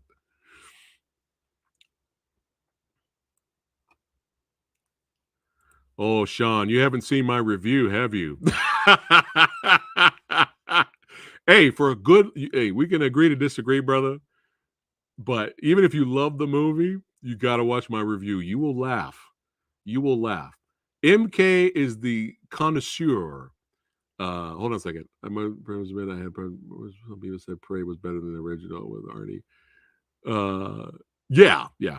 MKF30 is still a channel member, but you know, he's got a sense of humor. So he enjoyed he disagreed with, he liked the movie more than I did, but you got to watch it just for comedic purposes. And to make it even better, if you haven't seen it, Sean, watch our trailer reaction to Mortal Kombat, which is like one of our most highest viewed videos on the channel. I don't know, hundreds of thousands of views. I don't remember how many views that trailer reaction got, because it's hilarious, because I lose my shit, because I'm always honest. When I see stuff I'm excited about, I go crazy. Watch that and then watch the review. And you're gonna be like, what the fuck happened? I think I say that in the video. I'm like, what the fuck happened? Yeah.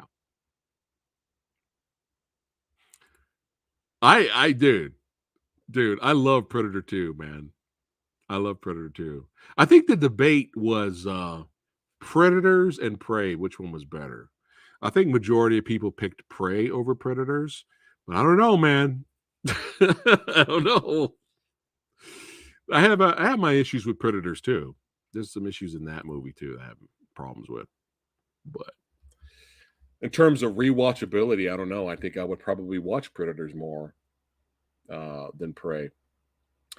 Prey, for me, the saving grace is when the Predator shows up and fights all the fucking hunters. That's one of the greatest, and I said that in the review. That's one of the greatest Predator movie moments in Predator movie history. Was when he showed up, fucked up all the hunters, and used his weapons. That was amazing. But that was it.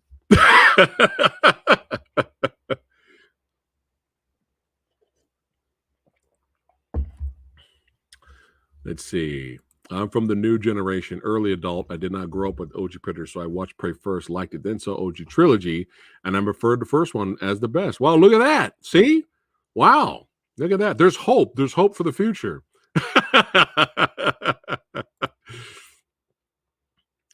Oh, man. I can't wait. I can't wait for this generation to be like, Terminator 2 was okay. I'm going to be like, Jesus. To each his own. But it's all right, because we got awesome movies like Bad City. That's right. Keep us going.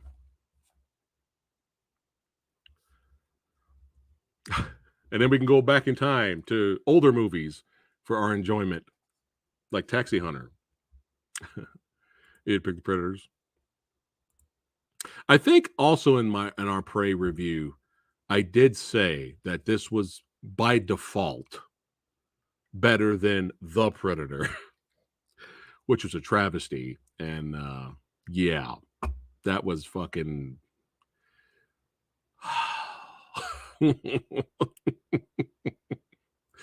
I love how before Prey came out, I loved how The Predator and Alien Covenant both came out around a similar time, and both of those movies took a dump on what made both of those genres cool.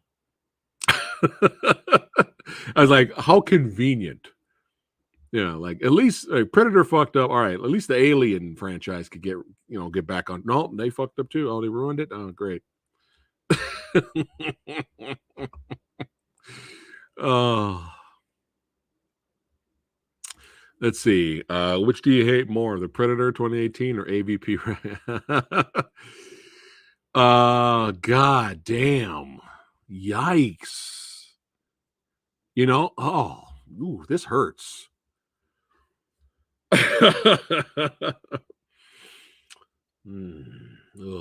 Fucking hell. By default, man. By default. Oh. If I have no choice and I have to choose right now, I have no choice. Even though you can't see shit in AVP Requiem, I kind of like the Predator, the warrior in that movie. I don't know, man. I mean, by default, I mean, there's some decent kills that you kind of see. Man, this is hard. But the Predator, you got fucking the little kid walking around with Predator's helmet during Halloween, accidentally murdering people, but it's a joke. It's funny. So, yeah. Ugh. Can't see shit. Watch the Dawson Creek cast get killed. The wolf predator was kind of cool when you actually could see what he was doing. Kid going trick-or-treating with the predator's mask on Halloween. I don't know. I don't know. Let's see. What can I say about Prey? They liked the Predator 2 when they showed the Predator. I did enjoy that. That was cool. I liked that one. But we knew that was going to happen. Predators is a great idea and concept, but yeah. I agree. I agree with Sean. Yeah, I agree. Jesus Christ, the Predator. God damn it. It's a tie. Oh, well, you didn't tell me I had that option. But I would say, if you regard for the fact that the Oki first film, the second was a low budget. It was discount Predators. AVP Requiem felt like a R-rated fan film with a little bit of budget. That's what it felt like. And I feel sorry for the guys that did the makeup and the creatures and shit. I feel sorry for them, man. Because when you could see the costumes and shit, it looks pretty good. And then we just turned the lights out. Somebody said, "Hey, I digitally tweaked the movie to where you could see it more now. It's a lot more brighter, and you can enjoy the movie. The movie's awesome now." I'm like, dude, we all in the world can't watch it that way. How does that help us feel better about liking the movie now? The movie's awesome now, man. You can see it. Well, that doesn't help us.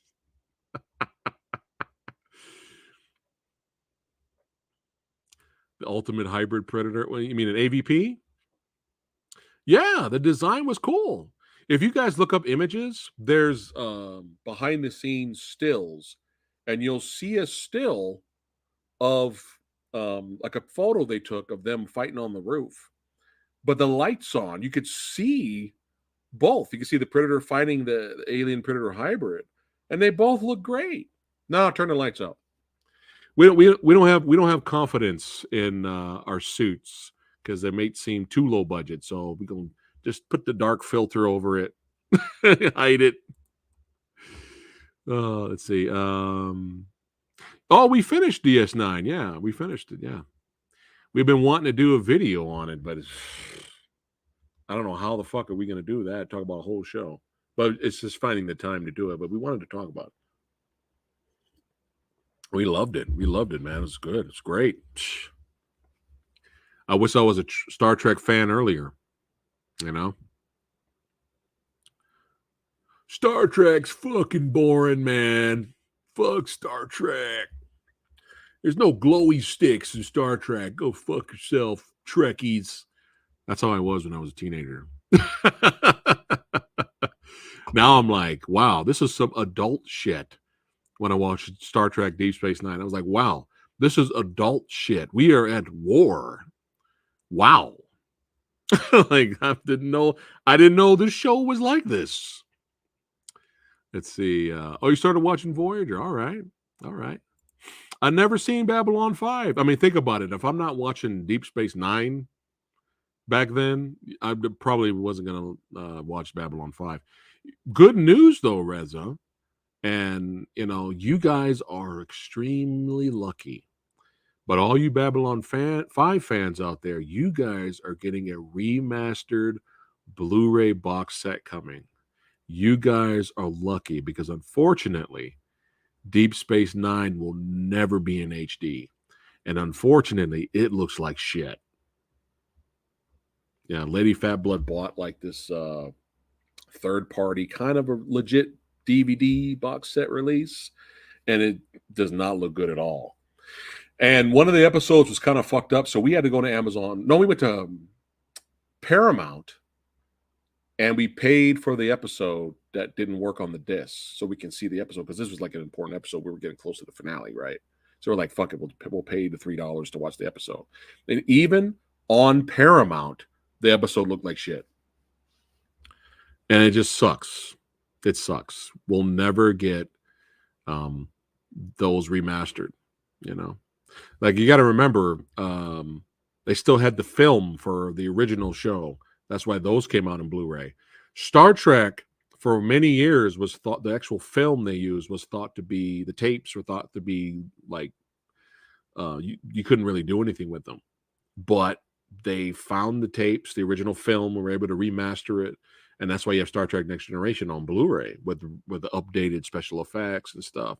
But unfortunately, it didn't sell well. So they're not even going to bother. It's weird. The most popular Star Trek show didn't sell well on Blu-ray. It doesn't make any sense. But there's no way they're going to do all 7 seasons of Deep Space Nine. It's just not going to happen. And I think it was different. I forgot the exact reason why they actually couldn't remaster it if they wanted to. But you look at, I think Voyager, maybe Voyager. Actually, you know what? Enterprise, Star Trek Enterprise, that's on Blu-ray. But that was like around the early 2000s, things were starting to go digital anyway, right? So that's probably why they were able to remaster Enterprise. But Voyager, I don't know if Voyager's on Blu-ray or if Deep Space Nine and Voyager are stuck. They're stuck in the section where there will never be a remastering, which is sad. Especially when the Deep Space Nine, you get all those cool battles and warship battles and shit. We're gonna watch this through some fucking VHS quality DVD. It's kind of sad. I saw that, yeah. But yeah, you guys are lucky, man. You're getting the Blu-ray treatment.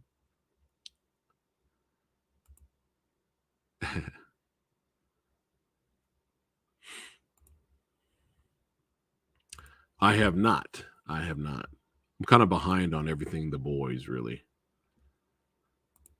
Are you talking about V? What are you talking about? Oh, there you go, V, yeah. Yeah, Diana was hot, man. But remember, early V was the best. Later V was pain. Yeah, when V first came out, those original miniseries, that was the best V. But when it got like the TV series V later, oof. It was so bad, Michael Ironside said, I'm out. He just left the show.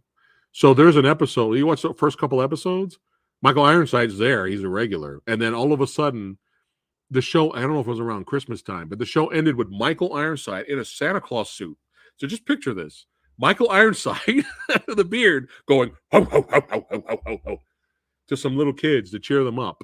After that episode, you never saw Michael Ironside again. That's how bad the V TV series was.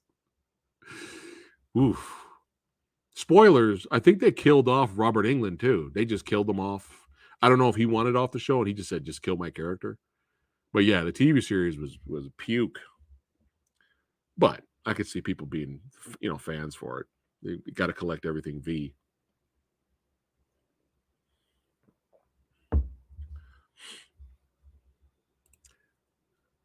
Killer Clowns? Maybe. That's not terrible. I remember when I was young. When I was young, the V theme song would come on TV, and it would kind of creep me out a little bit. When I was little, and I'd hear it like in the background, I was like, ugh, kind of creeped me out a little bit.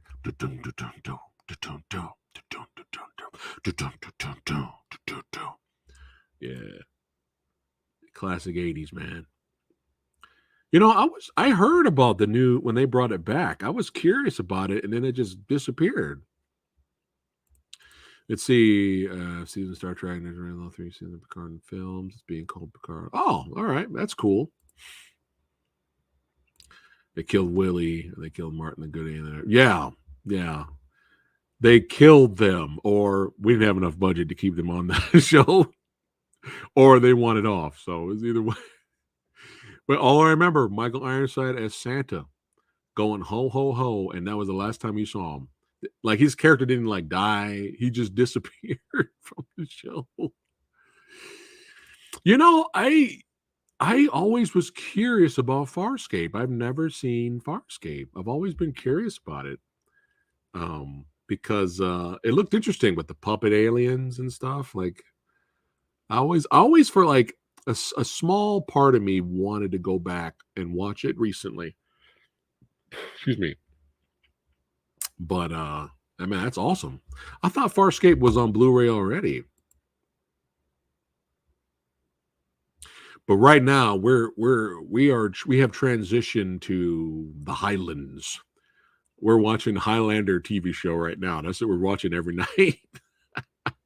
Perfect late night schlock. Oh, Highlander. Yeah, there's been some pretty decent, pretty good episodes and pain and filler and cringe, but hilariously bad. There's been some good bad episodes too. So, but yeah, where are we at? We're in season 3 now of Highlander. Yeah. Yeah. Yeah, I don't want to get too excited yet until we actually start seeing some stuff. Because remember, they've been doing this for years. Hey, Highlander remake coming. Hey, Highlander reboot coming. So it's like that's cool. It's cool if it happens, especially if a Chad Stahelski is doing the action. We might have the best Highlander sword fights ever put on celluloid. But like I said, I don't want to get too excited because I want to at least see a goddamn poster or something. Like, let's go. V for Vendetta versus Watchmen. That's interesting. 2 kind of political versus comic book movies, kind of interesting. It's an interesting one. I wouldn't have thought of that one. Saying the spinoff was better than all that. Yeah, you'll be banned. She'll ban you for that. I just hope by the time we get close to her series, she's an actual likable character. Because right now they're kind of trying to make her likable, which is good. But before that, like when you first see her for a couple episodes, I was like, dude, oh my God, Duncan, why are you falling for this fucking bitch? Amanda literally betrays Duncan in one episode 4 times. 4 times. Because remember, there's flashbacks in Highlander, right? 4 times she betrays him in one episode, and he's still running back to her. I'm like, dude, what do you... I think even Batman would have left Catwoman at this point. I think he would have been like, all right, okay. But I see what they're doing now. Like the last time we saw her, she's not stealing anymore. She's being a little selfless. So, I think by the time she gets her own show, maybe, she'll be cool. But Lady Fatblood was saying that apparently the last season of Highlander is the most bizarre because you barely see Duncan. And they were trying to think of a whole bunch of different Highlander spinoffs. So apparently, in the last season, there's all these new characters and barely any Duncan. And I guess it just didn't work out, and they just by default just said, all right, fuck it, let's just give Amanda her own show called The Raven. So yeah, the final season is going to be weird when we get to it. Let's see. Oh, I don't know. What do you guys think? Answer Sean's question. Most epic sci-fi TV show of all time. Oh, Boba Fett. Boba Fett, man. Boba Fett that's number one right there. Well, Richie gets killed a lot. So unless you know something I don't later, but he's an immortal now, so he dies a lot so far. You know, I don't understand why this movie doesn't have an official Blu-ray release. It's weird. You know, you can get the first movie on 4K. I mean, that's the classic Highlander. The original's still the best. Why? Because like The Matrix, the original Highlander was supposed to be one and done. The story was one and done. He defeated he was the last one. He got the prize. That was it. And oh, what the fuck drugs were they on with the second one? We just recently watched some parts of the second one I enjoy, but we recently watched the Renegade cut. But we wanted to do like some kind of watch party where me and Lady Fat Blood watched the theatrical cut of Highlander 2, which I believe she found on YouTube, but it's buried. They tried to bury that shit because it's so unbelievably bad. The Renegade cut isn't great, but they tried to fix things. But you cannot literally go out and like, oh, where's the theatrical cut of Highlander 2? Let me buy that on DVD and Blu-ray. It doesn't exist. It doesn't exist because they're trying to bury that shit. But she found it on YouTube, so we wanted to do like a watch party or something. Because remember, in the second one, they're from the planet Zeist. Did you guys know that? the immortals they're aliens from the planet Zeist.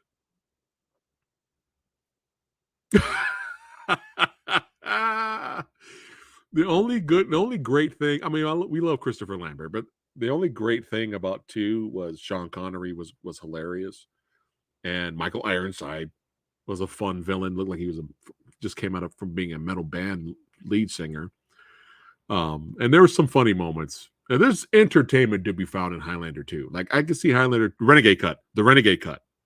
I can see Highlander 2 Renegade cut being guilty pleasure. So, but 3, I don't understand why you can only buy that on DVD.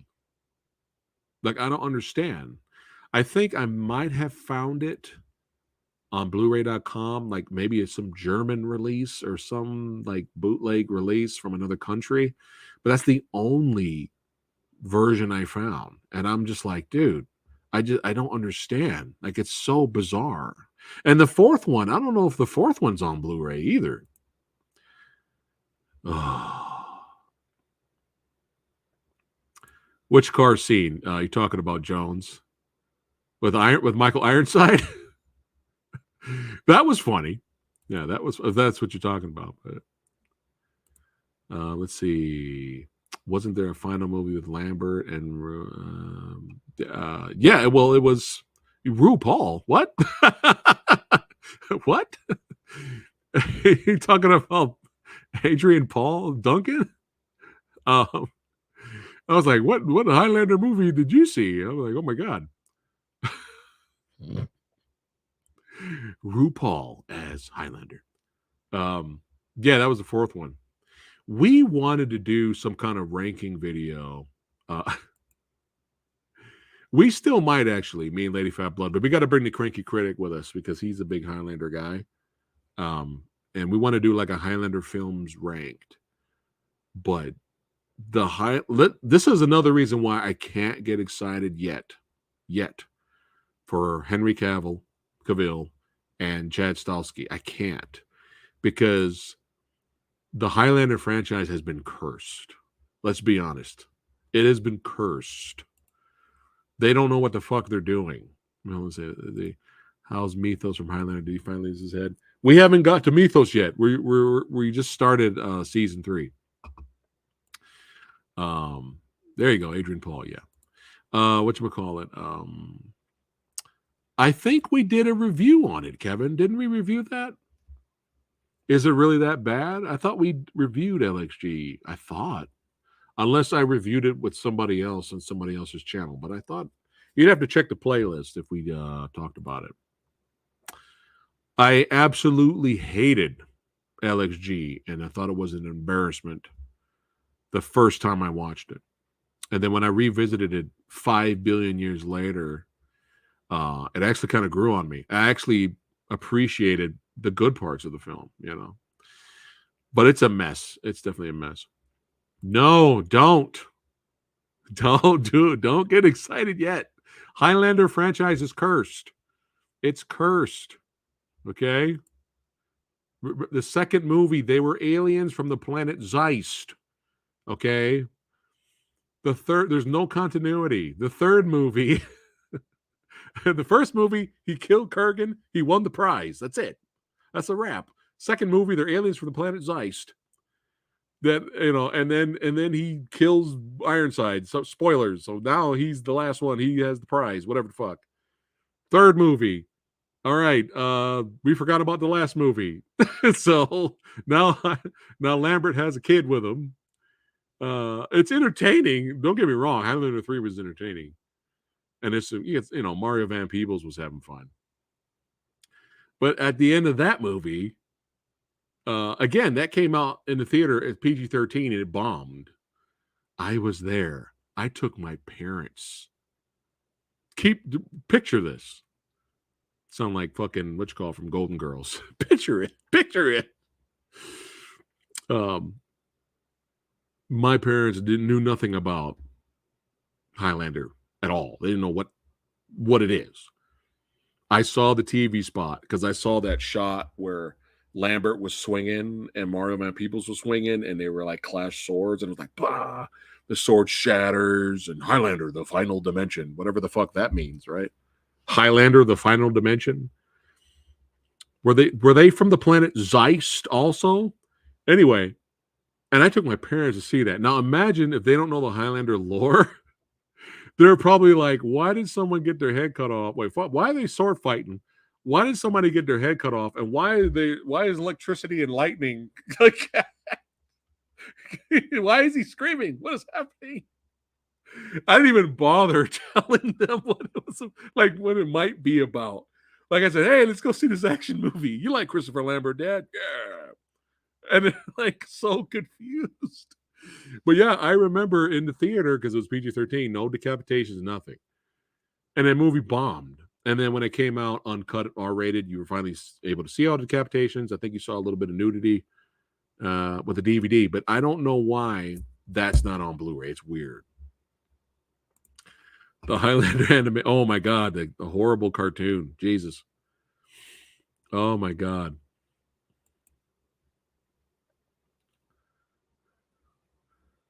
Let's see. I think a lot of franchises are cursed now. Hey, I still have my fingers crossed for Highlander, but it's just, well, I'm not done. So Highlander 4, right? We bring in Christopher Lambert as Connor McLeod. We bring in Adrian Paul as Duncan, you know. And when we saw the theatrical version, I was so excited just to see Donnie Yen on the big screen. And I was kind of going to see Donnie Yen, really. And we saw it in the theater. And despite a few nitpicks we had, we overall enjoyed it for what it was. And because Highlander's cursed and they don't know what they're fucking doing, I think the writers are from planet Zeist. On DVD, they were like, no, we're going to fuck up a solid, decent Highlander movie that we made. We're going to fuck it up. So we're going to add scenes during the iconic battle, the duel between Connor and Duncan. They were forced to fight because the main villain was too strong. One of them had to die. And there was an emotional connection there. And there was they had so much good chemistry. And they fought each other on the rooftop. And it worked. It worked. It was a great scene. It was probably one of the best scenes in the film. They ruined it. No, let's throw in what Joe and the Watchers are doing. Let's insert them watching the fight. Let's cut away from the fight constantly and show the Watchers watch. Why did you do that? And then let's change the ending. We actually had a decent ending. No, fuck it. Let's change the ending and let's have some kind of bootleg happy ending that doesn't make any sense. Because you see the villain kill the female. You see him kill the love interest. You see he swipes. Pearls fall. She's dead. In the theatrical version, she's dead. That was it. In this new version, she's walking around at the end. Everything's cool, man. Walking around completely fine. And that's the only, like the Highlander 2 theatrical version, that you can't buy or find. Same thing for Highlander 4 Endgame. The theatrical version doesn't exist.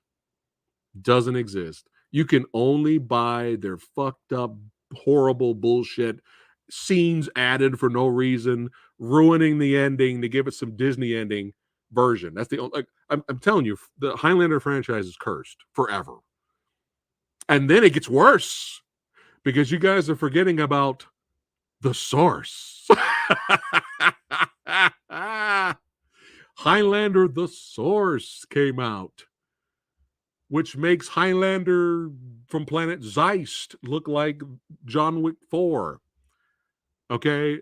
Did you guys know there was a 5th Highlander movie called The Source? Yeah. It is atrocious. It is so unbelievably bad. It was so bad. Yeah, I remember Edge was in the Highlander movie. Yeah, I remember that. Yeah.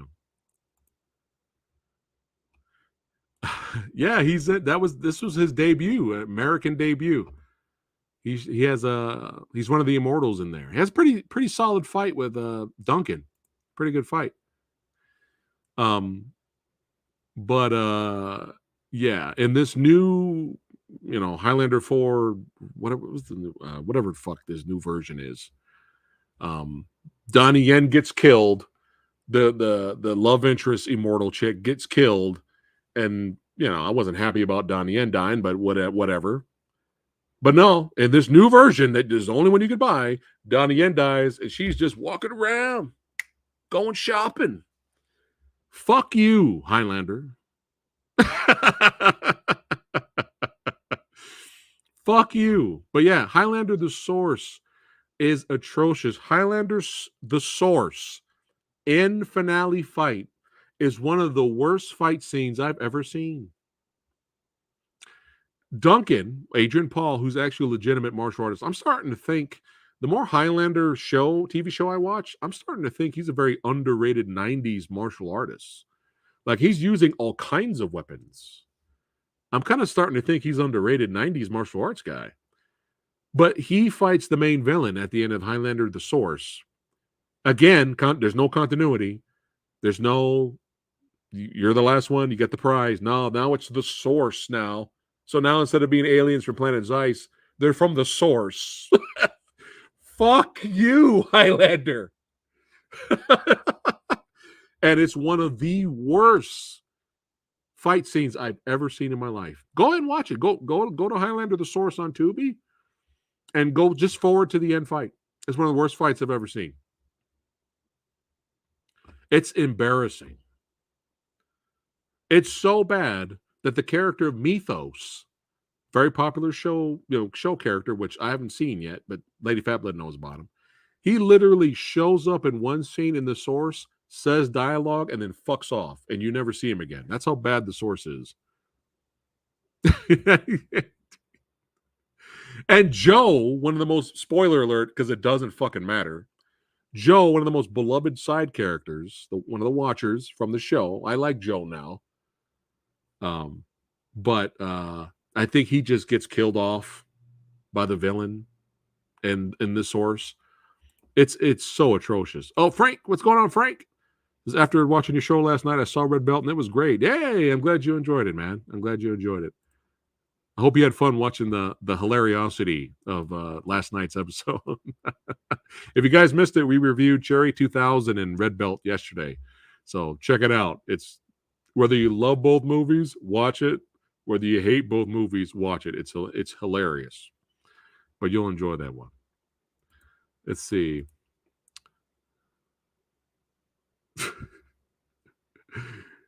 Dude, I'm telling you, it gets me mad because it's just like, dude, just keep it simple. Like the first movie. Again, the first movie was The Matrix. It was supposed to be a one and done story. And look at The Matrix. If you want to kind of throw The Matrix in there, you kind of can. Despite some amazing action set pieces and phenomenal fight scenes in Matrix Reloaded, right? And some cool special effects and revolutions. Look at what happened with the fourth Matrix. Look at what happened. Fucking up continuity. We don't know what we're doing. You might as well have had Neo be revealed that he's from the planet Zeist. Pull it out of your ass. Fuck it. The Crow is also cursed. Yeah, again, how long have we been hearing about a Crow reboot remake? First, we heard Jason Momoa might be the Crow. Now we're hearing Skarsgård. He's a good actor. I mean, he'll probably play a good Crow. But it's hard to get excited, right? It's hard because it's kind of like. Hopefully it comes out and it's good and we can enjoy it, right?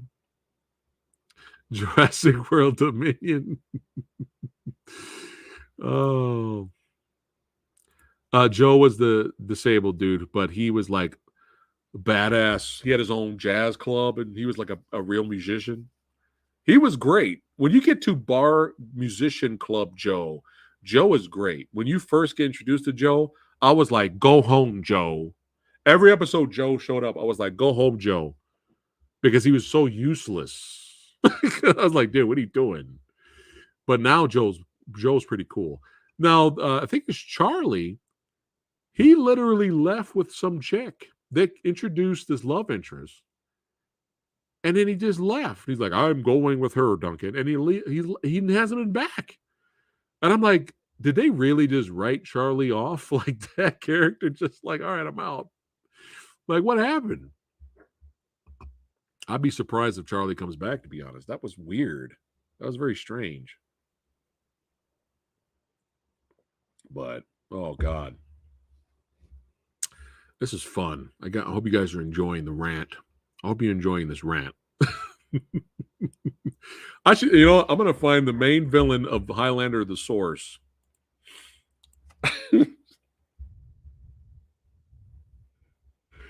Oh, God. Wow. 2007. Jesus Christ.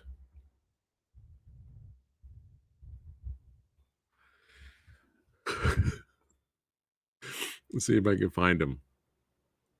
Jesus Christ. Do I have to rewatch this movie?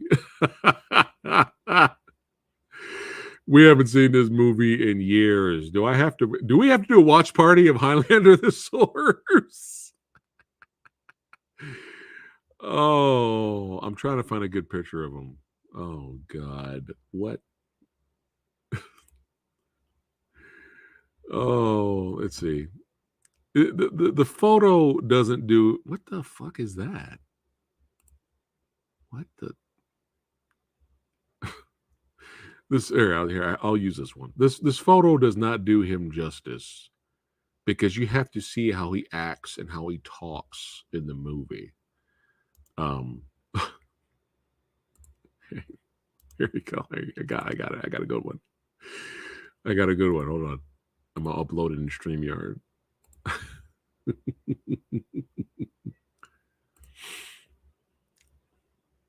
Oh, this is fun. What fun.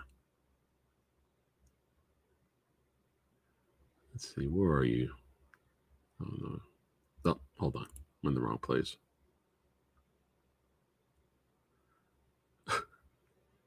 Yeah, here we go. All right. So when you see that, it's worse when you see how this guy acts and moves in the movie. But this is the main villain from Highlander, the source. There you go.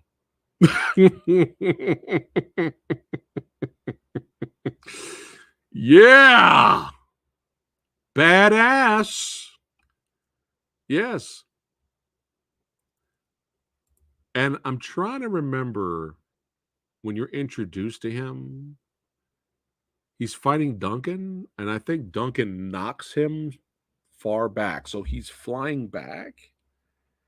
And then Joe's in the vicinity. And I'm not making this up. I remember this because it's pain.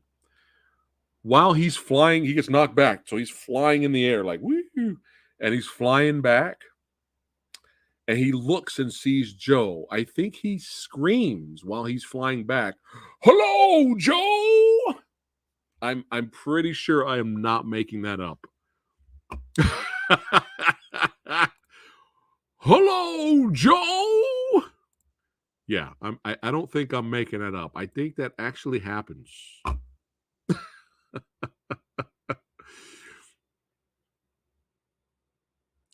As of right now, there's no closure. Yeah.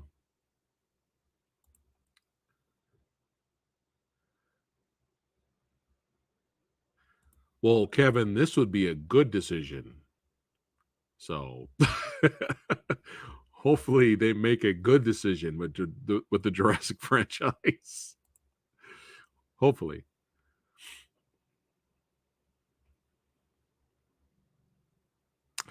Hey, Mark Dacascos was great in John Wick 3. He was stealing that movie. Is the villain a reject from Spaceballs?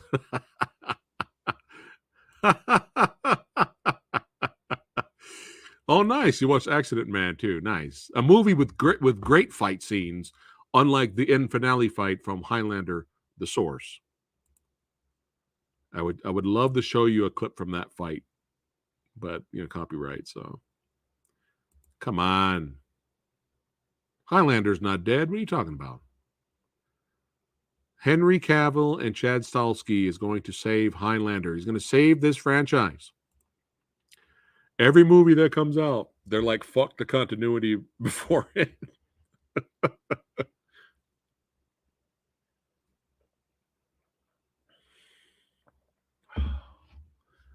Oh, Planet Zeist.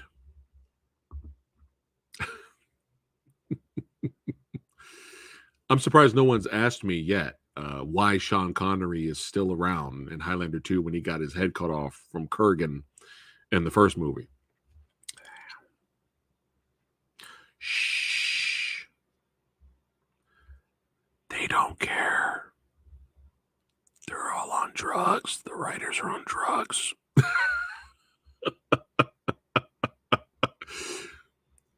The same writers and creators that made up the Planet Zeist aliens and had Sean Connery come back and didn't explain why. They were the same people that created this guy. So just keep that in mind. It's not worth explaining. Just watch The Prodigal Son. Okay? Just well, you won't be disappointed by the end fight. Just watch Prodigal Son, man. Just watch, And if you get an inkling to watch something recent, then just watch Bad City, okay? With an amazing finale fight. Yeah, watch Bad City.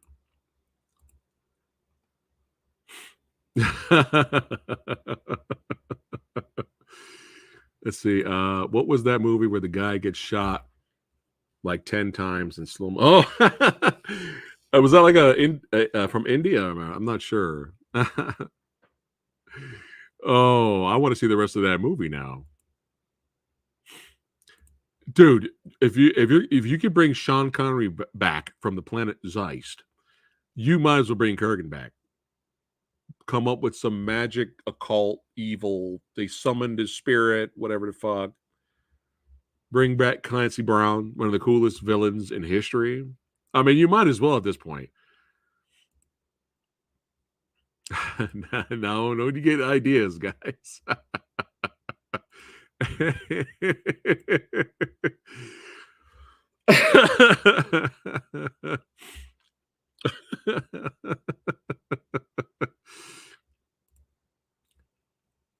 Highlander, the source, is a piece of shit. It's one of the worst movies ever made. It's one of the worst martial arts movies ever made. Highlander, the source, can go back to planet Zeist and fuck itself up the ass. There you go. There you go. There's your ASMR movie.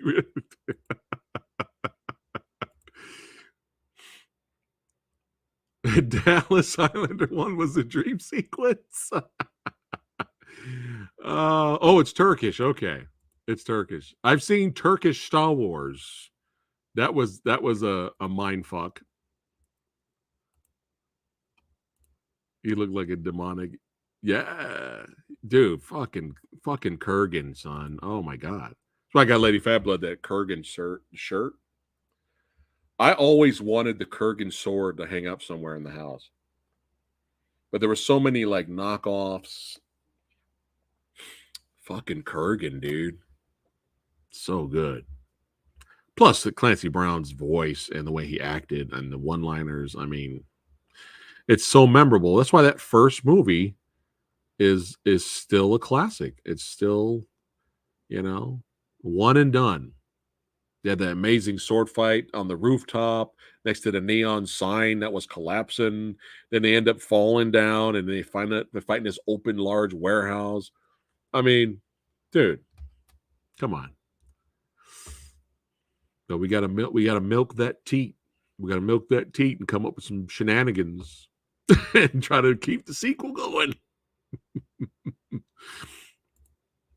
Whoa, how come nobody likes me?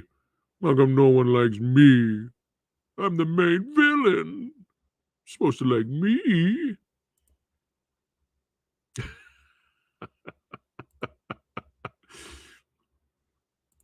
Oh, yeah, I don't have ESPN Plus anymore, so I won't be watching UFC for a long time. I'll be finding out results, though.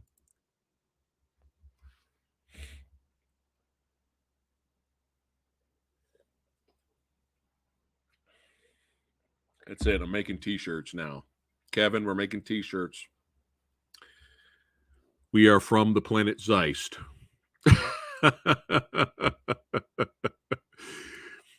I know, right? I'm telling you, they probably thought he looked really cool.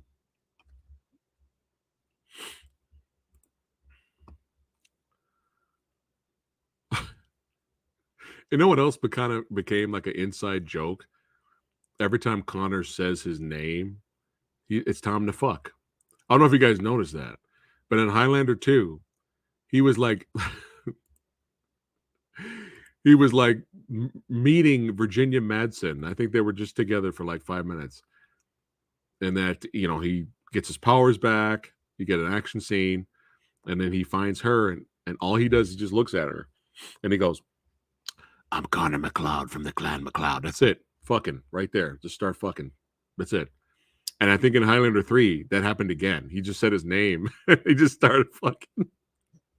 I don't know if that happened in the fourth movie. Like I said, I've only seen that movie twice. But that would be hilarious if they kept that going. He just says his name and say, it's time to fuck. It's in the script.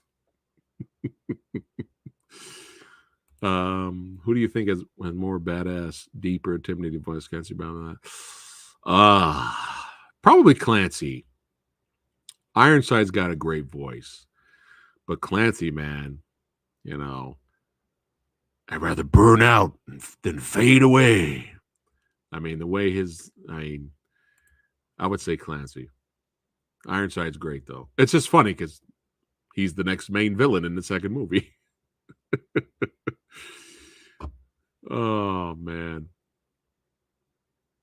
Yeah, I'd buy the third one on Blu-ray. I would, but I might take a risk on that German or France or it's like some foreign release on Blu-ray.com. It's like only available in one country. And then how is the quality, right? There's no reviews on it. Yeah. That's true, right? Yeah, that's right. Yeah, he is great. Dark Side, man. They were both great. Well, unfortunately, Gail, I have not seen them, but on the last couple of action film autopsies, or actually the last couple of them, Rick Myers, the legend. He gives his thoughts on them here on the channel if you want to hear what he has to say about those. But um, I've heard mixed things on Ahsoka. I'm hearing Ninja Turtles is fun, but that's it. And I'm hearing Spider-Man Across the Spider-Verse is amazing. That's what I'm hearing. So, hey, when all this stuff becomes free, I'll watch it and review it for you guys. We're thinking about canceling Hulu. Lady Fablet hit me up today. She's like, "Yeah, Hulu is now going to be $17.99." I was like, "Fuck." So we'll see how long we'll have Hulu or Netflix. We might just have to rock Amazon Prime just for a while. Hey, there's a lot of shit on Amazon Prime to watch. I think we still have Max. Yeah, we have Max still. So, but yeah, bringing that up, Kevin. Yeah, I totally forgot all about. We were supposed to talk about Star Trek Deep Space Nine. I forgot all about it.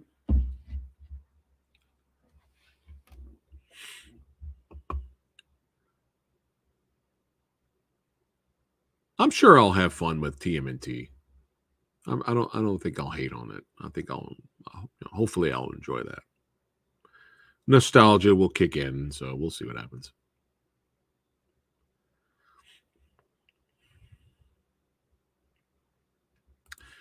We have watched The Flash, but I can't say anything yet.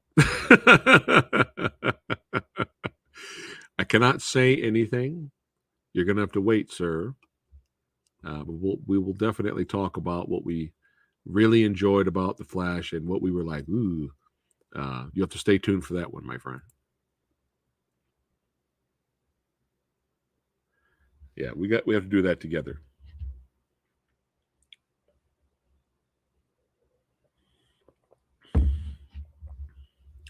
It was a very interesting experience, and we'll tell you why. It was mostly the setting and how we watched it was interesting and may have affected how we enjoyed or not enjoyed certain things in it. But yeah, man, we'll have some fun. We'll talk about The Flash in the future for sure. We watched another movie too. We watched Super Mario Brothers. Can't talk about it yet. So you're gonna have to wait. Sorry, guys, you're gonna have to wait on that. Our thoughts on Super Mario Brothers and The Flash.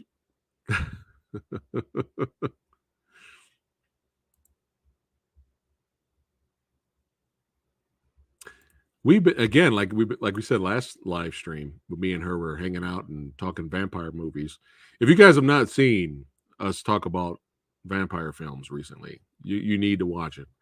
Not only just because I get punched in the face, but you need to watch it because it's hilarious. The movies we talk about, we have fun talking about it. So if you guys missed that, check that out. But yeah, we've been again watching older movies. You know, like we mentioned last time, going back watching older series. You know, going back to like the 80s, 70s, and 60s and farther. You know, discovering new films we've never seen before. But put it this way, we've been watching more old school than recent stuff. So,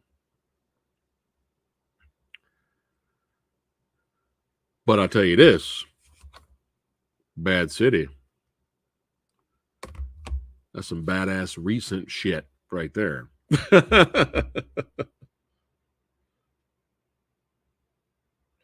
Uh-oh. What's going on here?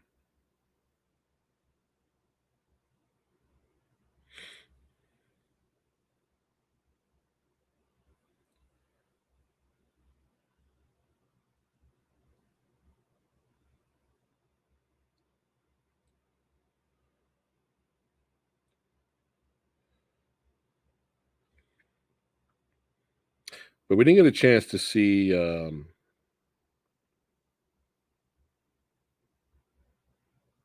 Indiana Jones either. So, like, there's a lot of recent movies we have not seen. Any of you guys see Indiana Jones? Let me know your honest, unbiased thoughts on Indiana Jones.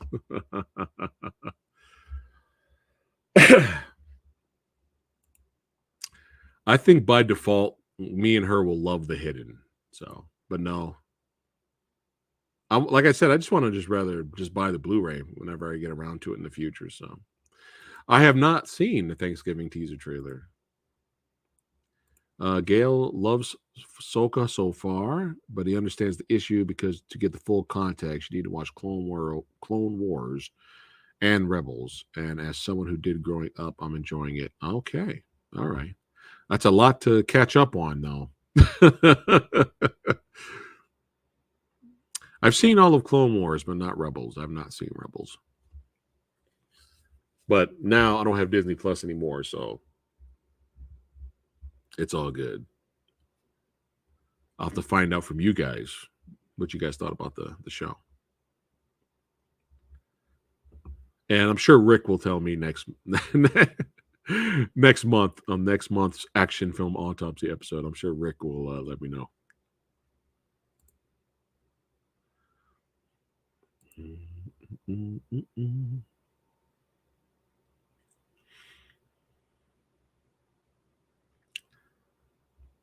Man, it's hot tonight. Fuck. I think it's gonna be all hot next week too. I even got the fan on me, man. I'm just like, ugh.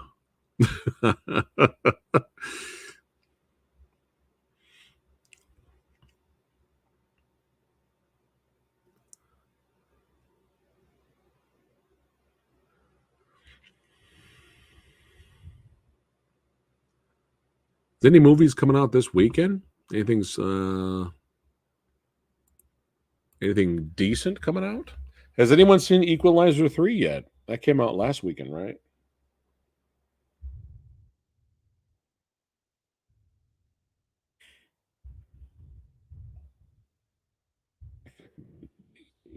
Friday.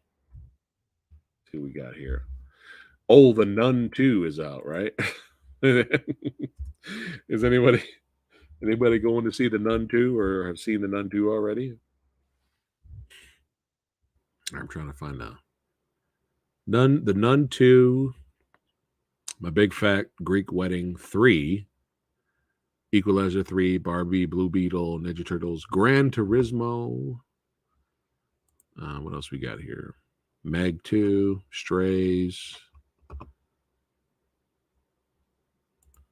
Here we go. There's a top 10. Here we go. Come on. So we got some Netflix movies. The Secret Files of the Boy Scouts of America, Scouts Honor, Virgin River, Anchorman 2, Anchorman. These are all like Netflix stuff. I'm trying to find like in theater. Anybody been watching One Piece? I'm hearing people are enjoying that.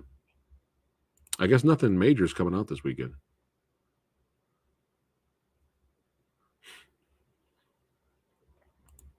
Nice. That's a good sign. Hell yeah. All right. Cool.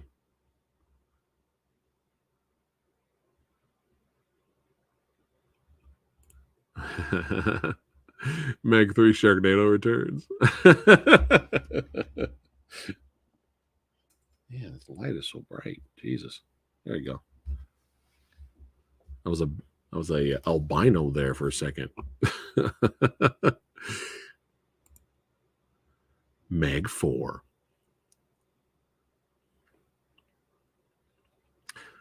Was it Meg 4? The Search for More Money. With Spaceballs.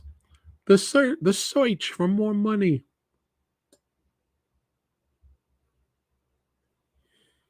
Hey, do you remember when comedy was funny? Do you remember that? You remember that when comedy was funny? I remember those days.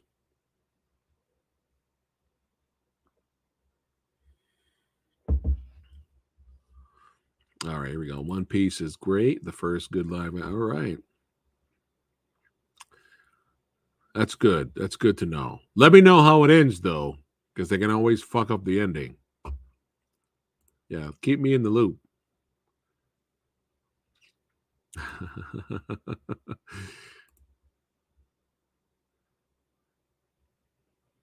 You know, I don't remember watching the Hitcher series. I love the Hitcher movie with Rutger Hauer.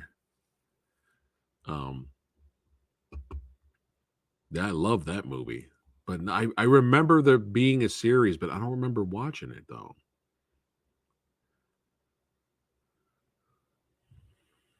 Wasn't there a Hitcher 2 with, like, Jake Busey or something?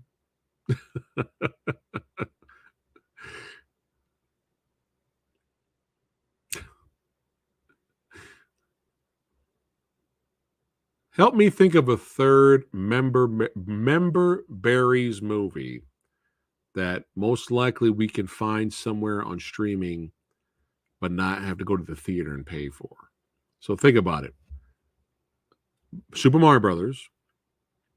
What was the other one? The Flash. That's 2 member berries movies. Is there a third member berries movie that we can add to the list to do a live stream and talk about? Let me know that we don't have to go to the theater and pay for it. Because I know Indiana Jones, in a way, could be qualified, but we'd have to pay for that. But then, think of another member berries movie. It could be older movie, too. It doesn't have to be a recent movie. Yes, we have Peacock. Yes.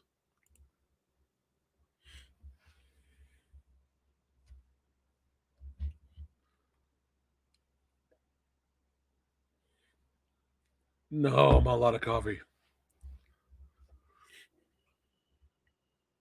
I'm surprised I haven't seen Severio tonight. This is the longest I think I've live Q&A'd stream in a long time, and Severio's like never here. He's always here. He's never here. He's never here tonight. I don't think I've seen him tonight. I'm surprised. He's always mad when I cut the stream too early. He's like, already? This is like the longest I've gone, and it figures he's not here. Let's see, I remember there's a TV show called The Hitchhiker. That sounds familiar too. A little bit, yeah. You never heard of the word albino?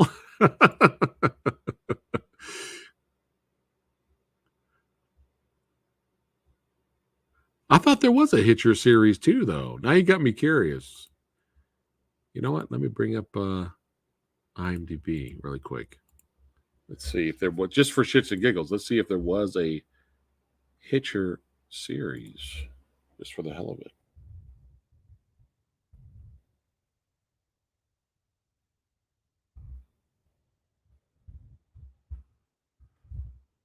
I'm going all off the rails.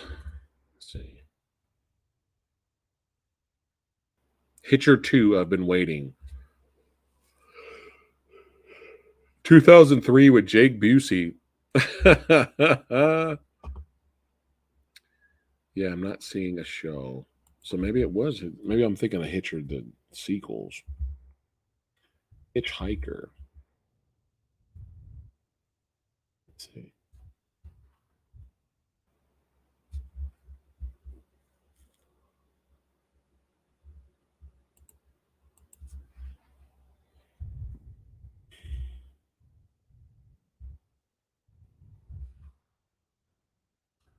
Yeah.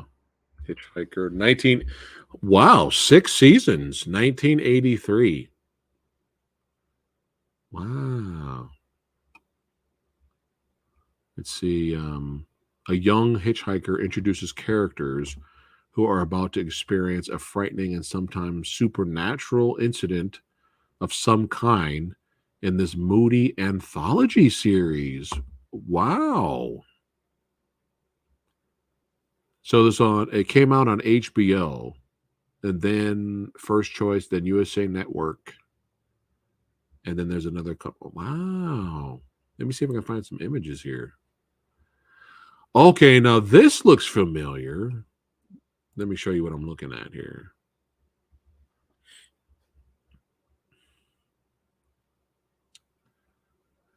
Let's see. Bring it up here. Yeah, this image looks very familiar, and this guy in the up here, I don't know, is that the lead actor? That face and that looks familiar. Wow, I had no idea this was like an anthology show. Interesting. Look at that. 6 seasons, 1984 to 1991. This was on for a minute.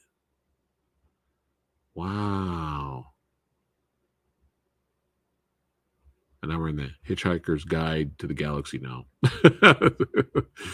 Let's see. A collection of 10 tales of terror from HBO. Look at this. Christy Alley, Gary Busey, William Dafoe, Helen Hunt, Margot Kidder, James Remar. Watch out. Wow. I wonder if you could still buy this. I wonder if this is streaming somewhere. That's it. Time to look it up on Tubi. Put it in the queue. Interesting. Yeah. I didn't watch that one, but I remember that artwork though. I do remember the artwork. That is hilarious. I just mentioned your name. I literally just mentioned your name like 5 minutes ago. That's hilarious. And I was basically saying, I haven't seen you the whole night. Like, this is the longest I've streamed. Like, we're almost going to 3 hours, and you're not here. And boop, here he comes. Safiro just magically pops up. Oh, that's hilarious. It was good to see you, buddy. How funny. Tales of the Dark Side. Okay. All right. Oh God, did I ever tell you guys my Kari War story? Do you guys remember me talking about her? You remember? Okay. He was hiding in the shadows. That's so funny, man. Like 5 minutes ago, I mentioned your name, and then boop, you just popped up.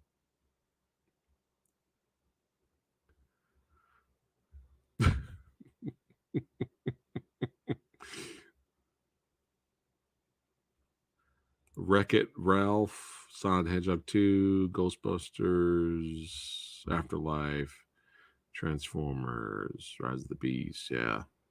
Oh, Transformers Rise of the Beast would have been perfect, but we have to pay for that, I think. We're going to get a lot of flack for this, but we have still not seen Ghostbusters Afterlife. We still have not seen that movie. Oh, man. We've seen Sonic 2. I don't know. Maybe Transformers Rise of the Beast is like cheap as fuck to rent now. Maybe it's like $2.99 or something. Because that would be perfect. Yeah, I actually bought Forever Night, the whole show on DVD for Lady Phat a long time ago. Yeah. I'm surprised it hasn't been rebooted. It's a cool concept, man. You know, detective vampire. Hey, you enjoy your Gamera with your family, man. That's priorities. Watching Gamera with your family takes priorities.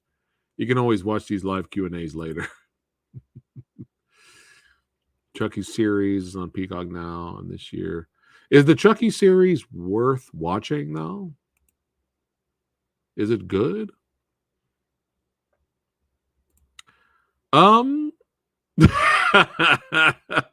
There was things I really liked, and I was like, that's fucking badass. That is awesome. I love it. And then there were other things where I was like, all right. That's all I'm going to say right now. As of right now, Severio. That's all I'm going to say. We never officially reviewed Sonic 2 yet. So it's on Paramount. Ooh.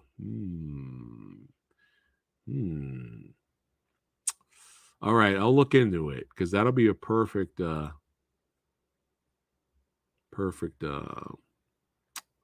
member berry member berry movies episode. Yes.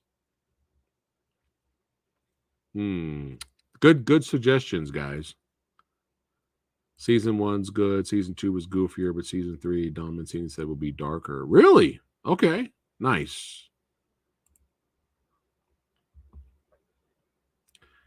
Yeah, I think the one of the main things about Sonic 2 was it was way too long. That movie should not have been almost 3 hours. It's like, what are you doing? Why are we spending a half an hour at a wedding with characters we don't care about? What are we doing? But there are some things I did like. I did like Knuckles. There was some good action at the end. But yeah, well, I don't know. Maybe we'll throw that in. The member berries. We'll do 4 movies. We'll throw it in. And make tons of enemies. Because all 4 of those movies we want to talk about have a huge fan base and are very successful. So yeah, we're gonna be pissing a lot of people off.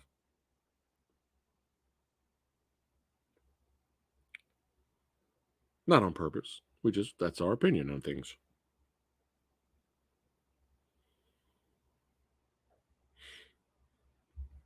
I'm going to send Lady Phat a message. Hey, baby. I'm streaming live still right now. Everybody's watching me leave this message. So from Member Barry's live stream, we got Mario Brothers and we have The Flash. So I was asking them for Member Berry movie suggestions. And they said, some of them said Sonic 2, which officially we have not talked about yet. And then Transformers Rise of the Beast. I think that's the one. So it's on Paramount. So we'll have to contact your mom. But that'll be perfect if we can squeeze in Rise of the Beast. And that's the perfect Member Berry movie live stream where we piss everybody off. So there you go. I'm just leaving you that message.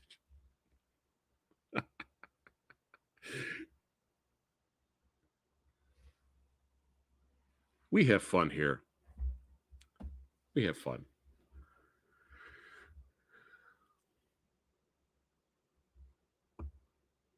The Chucky Show is good and does a good job continuing the story of the original series with good fan service. Okay.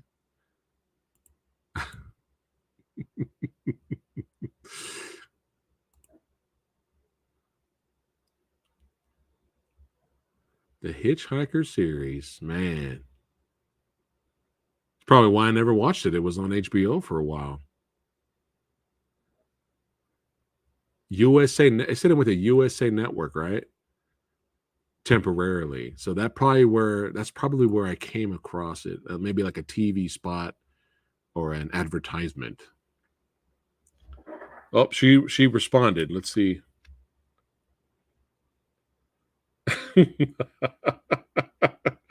Her response is ew. Sonic 2 barf emojis.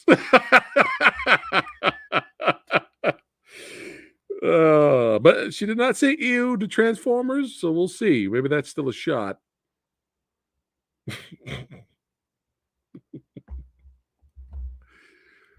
Savage Zombie Reviews. What's going on, brother? Good to see you, man.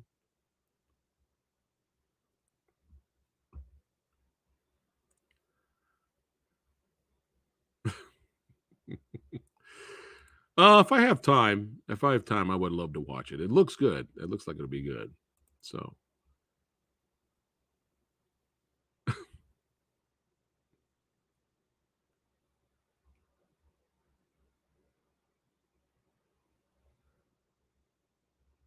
We're talking about Member Berry's movies, Savage Zombie. That's what we're talking about right now.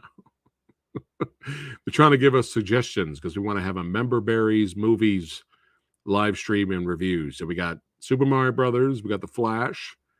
They just suggested Transformers: Rise of the Beasts, Sonic 2, Electric Boogaloo. So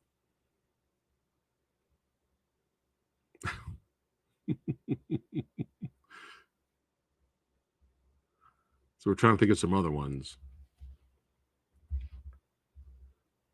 There's got to be other ones that are out there right now that are on streaming or you can rent or something. Oh, God. Is Indiana Jones on Paramount also? Is that also on Paramount Plus? That's still a theater? Indiana Jones?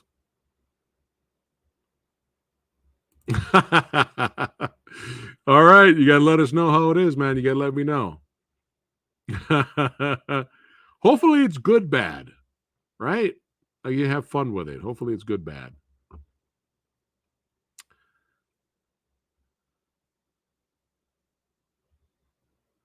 Let's see. First 2 episodes, I'm enjoying it. Rob was praising the show. Oh, for Gamera. Okay, cool. Nice.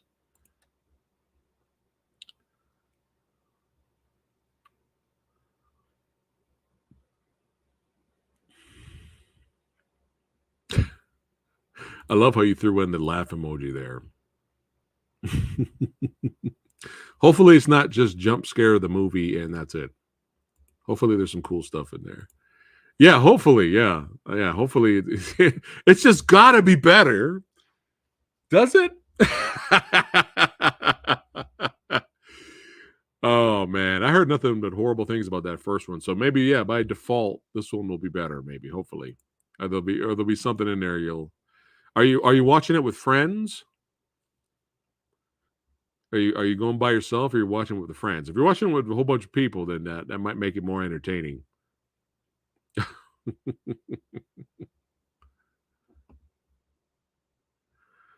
Oh, The Nun. So Knock on the Wood or whatever that horror movie called said it was different.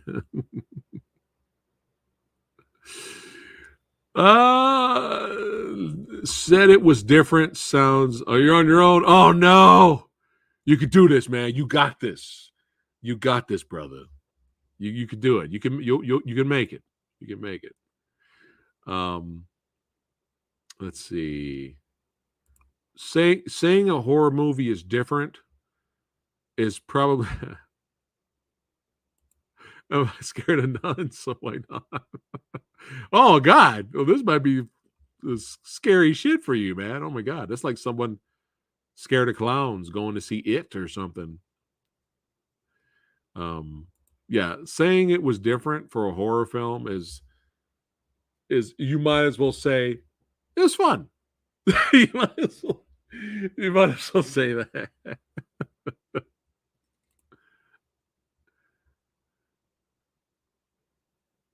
At least you didn't hate it, right? At least you didn't say it was dog shit.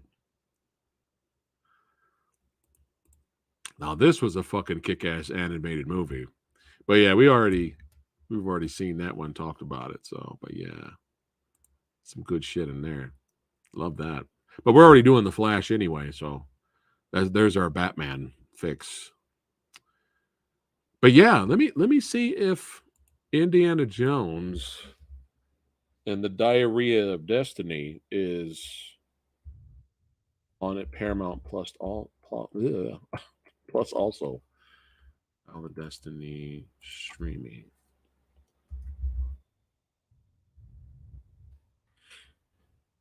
Let's see.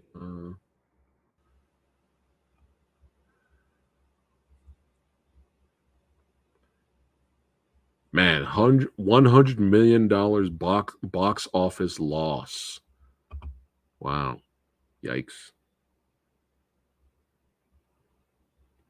Let's see.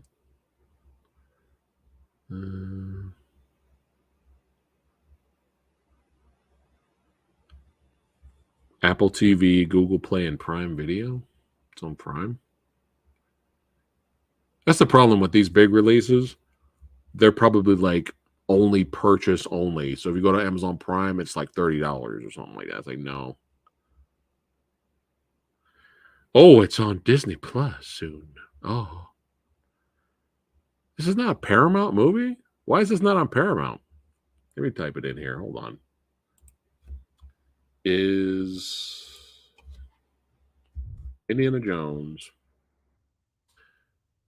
on Paramount Plus? There you go.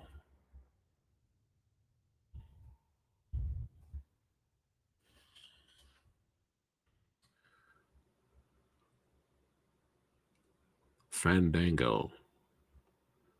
Here we go. Is it on Paramount Plus? Unfortunately, Dial of Destiny is unlikely to make a debut on that service, as unlike its predecessors, which were made before Lucasfilm. That's why it's on Disney Plus, not Paramount Plus. Oh, okay.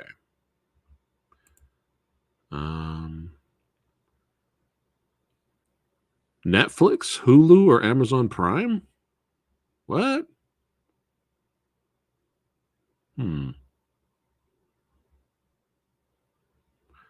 Is Indiana Jones on Netflix? Not on Netflix yet.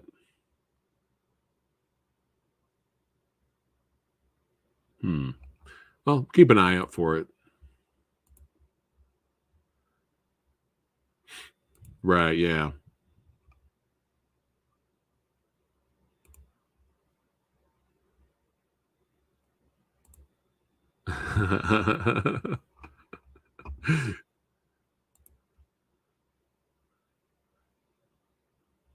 All else, I'll give you a spoiler. Why is it every time I'm like, maybe it's the screen here that makes me like albino here. I'll give you a spoiler. We'll go into more spoiler review with Lady Phat, but I'll give you this. It makes perfect sense why people like it. It makes perfect sense why it was a humongous hit. I understand why. That's all I'm going to say. I understand why people loved it and why it was a gigantic hit. Totally get it. That's all I'm going to say. You're going to have to wait. Right. Yeah. Yeah.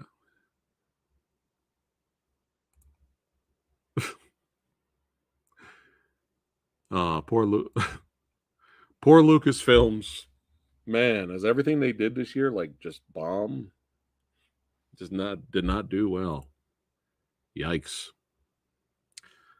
But it's all right. It's all right because we got Bad City. I know by now you're probably thinking like, man, Samurai, is he getting paid to talk about? No, not getting paid. Not getting paid. Nope. Just I love badass movies. Oh God, I don't know if we're gonna make it. No. We tap out on that one. We're not gonna make it. We're not gonna make it. That was a good suggestion, though, Gail. I don't see us doing it though. Like we're not gonna do it.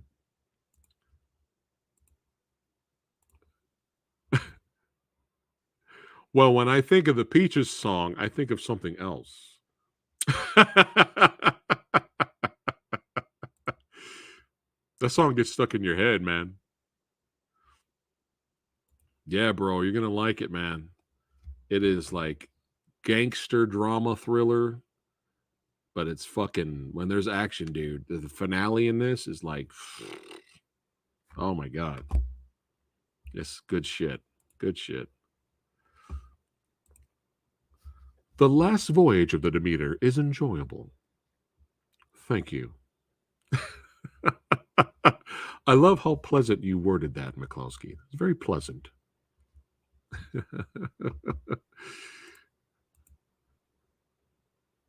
Sequels coming? Spoilers? No, I'm just kidding.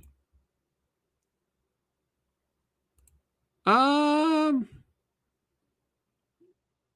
we don't have Disney Plus anyway, so. Yeah, you'll like it, man. It's good stuff.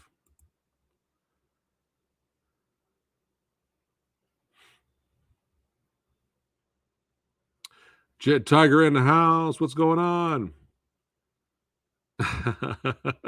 Well, I didn't say I like it. I just said it makes me think of something else than Princess Peach.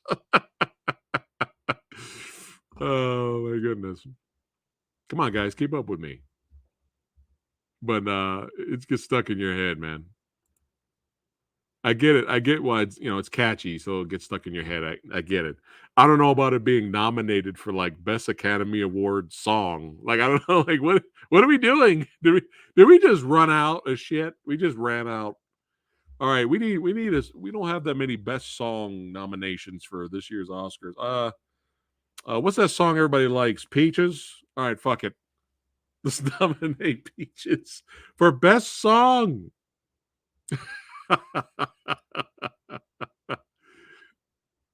Snyder cut of Justice League. Oh, but we've already reviewed those films in detail, so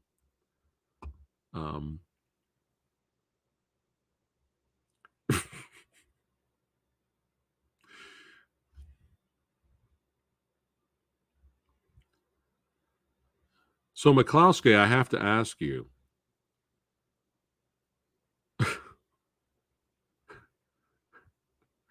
Was it? It's fun.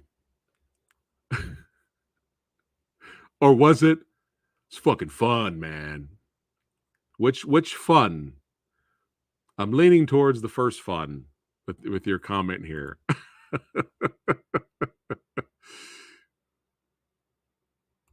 That's another song. Didn't that get nominated for like best song? Did that win? We got to nominate something.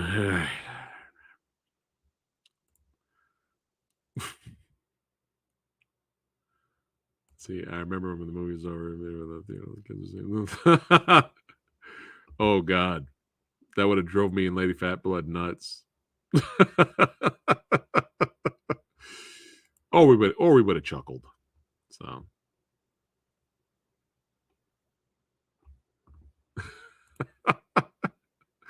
Yes, Indiana Jones. No, I'm talking about Voyage of Demeter. Is Voyage of Demeter, it's fun.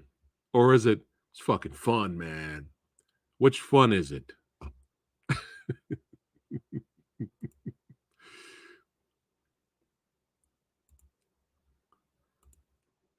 We loved Lego Batman. That surprised us. We weren't expecting anything good at all with Lego Batman.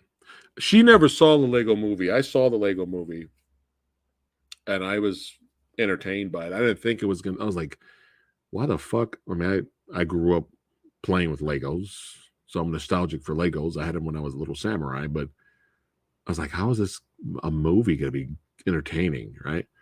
So when I watched the Lego movie, I had low expectations. I was like, it's fucking fun, man. Right? No, I'm going to change that. When I watched the Lego movie, I was like, it's fun. And then Lego Batman, I was like, it's fucking fun, man.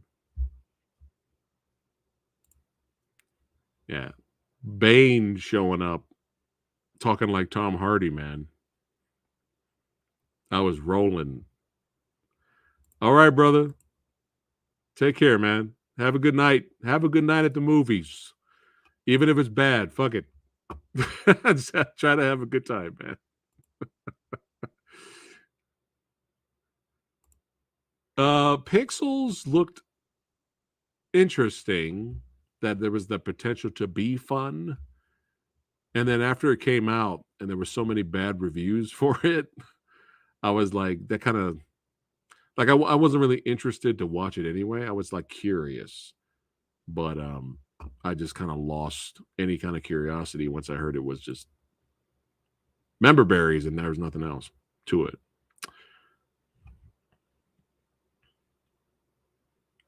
You would, Severio. You would. Yeah, I haven't seen the second one either. I didn't even have $5.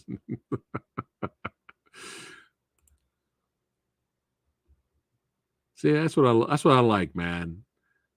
all you badasses watching and hanging out tonight. You guys are movie fans. Going to the movies, come popping in saying hello. That's right. That's all. It's all good. It's how it should be. Community, family.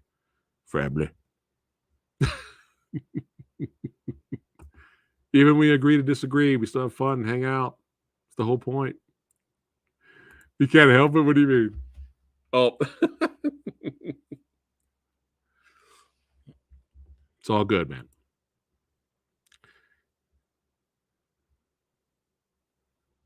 Now, the Tetris movie was something different. I heard it when the Tetris movie was announced. I was like, "Is this a joke?" But then I found out later it's like almost a biopic film on the guy who created the game. So I heard that was actually a solid drama. It wasn't like giant blocks were coming down crushing people.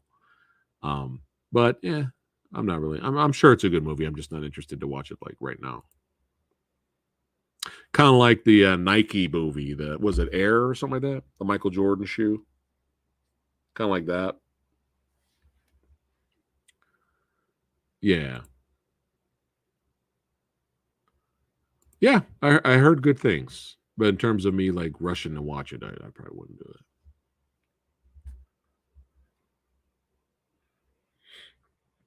Great. Thanks, man. I got peaches stuck in my head now.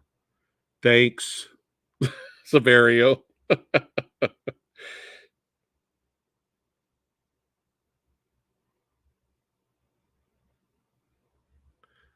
Man, everybody's reviewing Gamma already. That's good.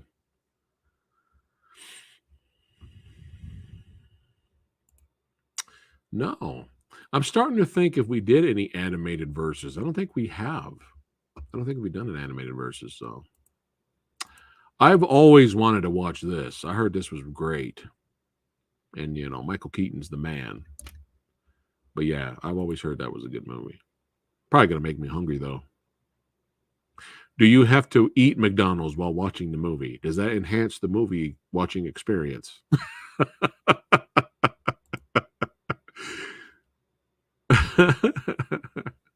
Because that's the excuse I'll use, just to get some burgers and fries. It's for the movie watching experience, babe. Come on.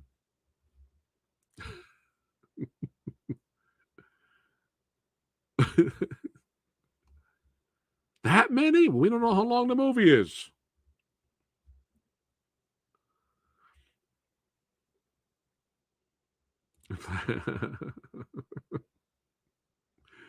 Did Keaton have his break today? I heard it was kind of fucked up. I heard the real life story with no spoilers, and I haven't seen it yet, but I did hear a little bit like it's just kind of fucked up. He kind of just stole their idea and got rich off of it. That's all I know, but I haven't seen it yet. It's on the list. It's on the list. So. McMillions.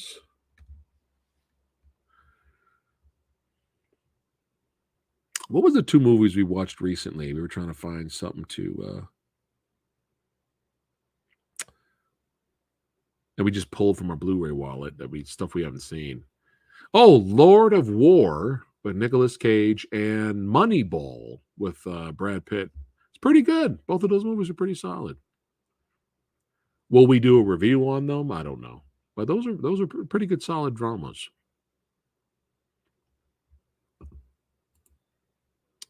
Right?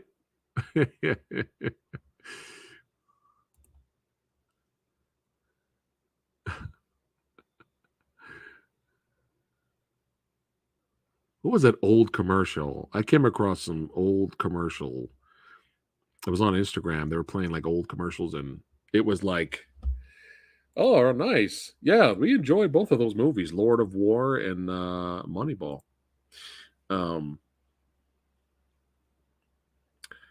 it was like the bacon hamburger BLT or something like that. And it was whatchamacallit from Seinfeld. What's his name? God damn it. Oh, the short little dude, the bald guy with the glasses, whatever his name is. I don't know. I can't think of his name right now. Help me out here. God damn it. What's his name? He's part of the main cast of Seinfeld. You have Seinfeld, you got the girl, you got the tall dude, you got the short little dude.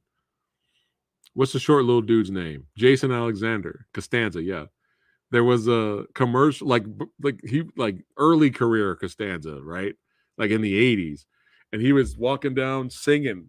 He was walking down singing on the sidewalk with a whole bunch of other people. They were dancing and walking down the sidewalk, and he was singing about the sandwich, and it was like crispy and cool on this side and hot and warm and juicy on this side.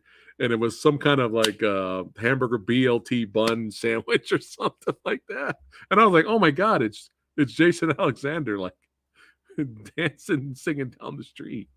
And I forgot about that was a thing. That was the thing. That was like a big deal. I don't think they have that anymore. But it was like, we keep it lettuce cool and crisp on this side, and it stays cool, but it's hot and sizzling on this side. And then you go bam, and then boom, and it's like perfection. Was it the McDeal T. Jones? I think this was it. I think this might have been it. But I remember it was like I remember those sandwiches. But that commercial, I was like, oh my God, it's Jason Alexander just jazz hands dancing down the sidewalk with a whole bunch of crowd singing about the sandwich. And that might have been it. I'm not sure, but it sounds about right. Oh man, how funny. I don't know why my brain just went there. Probably talking about McDonald's and shit.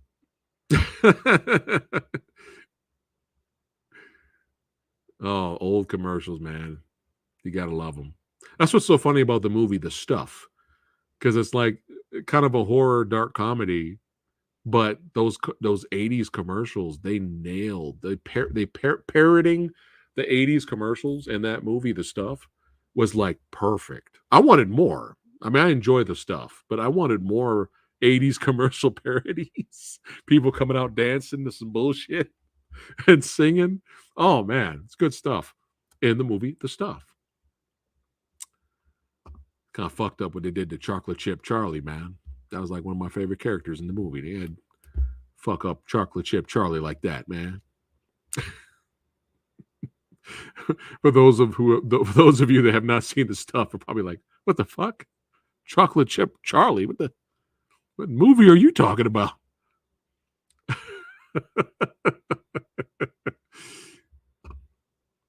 It was the 80s. It was a long time ago. In a galaxy far, far away. In ancient times, before VHS tapes, we had beta.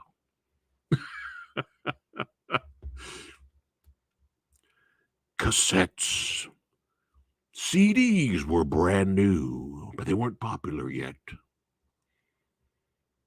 Back in the old times, we had to get a pen and stick it in the cassette's hole there, and you had to turn it like that to rewind the tape. Yes, it was simple. It was a simple time, the 80s. When you wake up in the morning to Thundercats and bologna and cereal, you have two choices. You can either have a bologna sandwich or some Cheerios. Can't have both. And then there was the tough choices you had to make. Do you watch Thundercats or Silverhawks? Do you watch G.I. Joe or Transformers? And sometimes you just had to settle.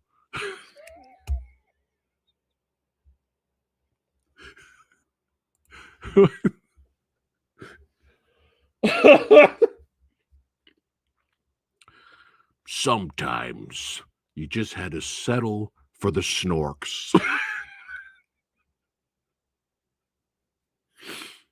That was all that was on back then. You only had the Snorks to keep you company. Yes. Then you get on your bikes with your friends and you ride off into the concrete street and you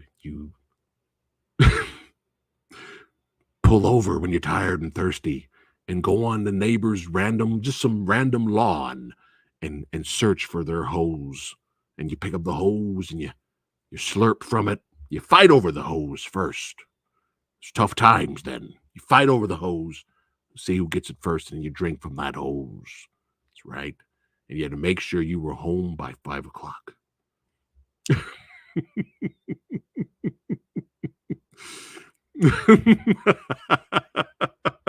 That was my old man wizardry 80s tale. Scene and scene. We're done.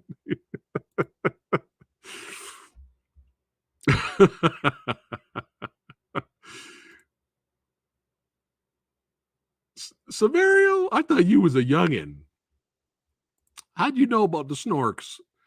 I thought I just magically befuffled everyone right now when they're all the younglings are like the snorks. The fuck is that? Here's another one for you. Do you guys remember the Littles? Oh shit.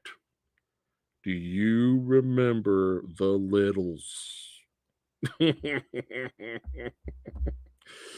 Oh yeah. VCD. Oh yeah, VCDs were popular. Yep. I remember VCDs. The Littles. How about Fraggle Rock? I'll know how old you are if you know who the Littles are and Fraggle Rock. If you know who the and you start saying gummy bears and shit, that's more like early 90s, I think, right? Late 80s, early 90s. But if you say the Littles, yeah, you got gray hairs like me.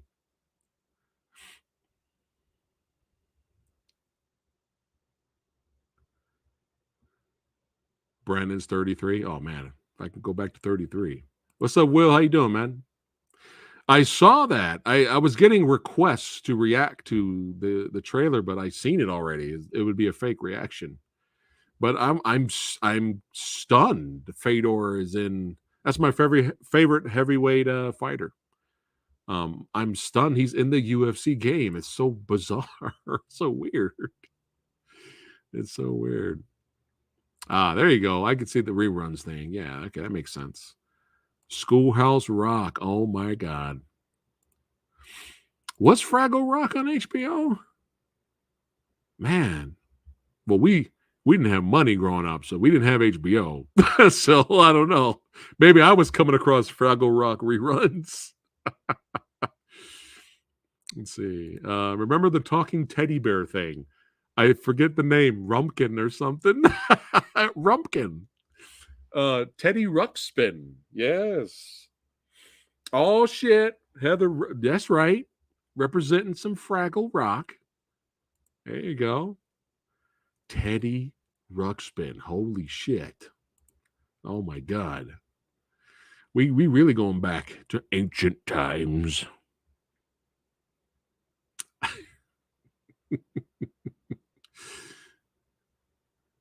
Oh, what fun.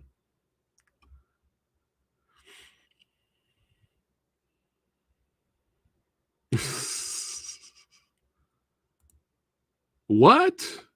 I didn't see that. I saw like a clip from it. I didn't see the whole thing. No way. Pride shorts and gloves. That's crazy.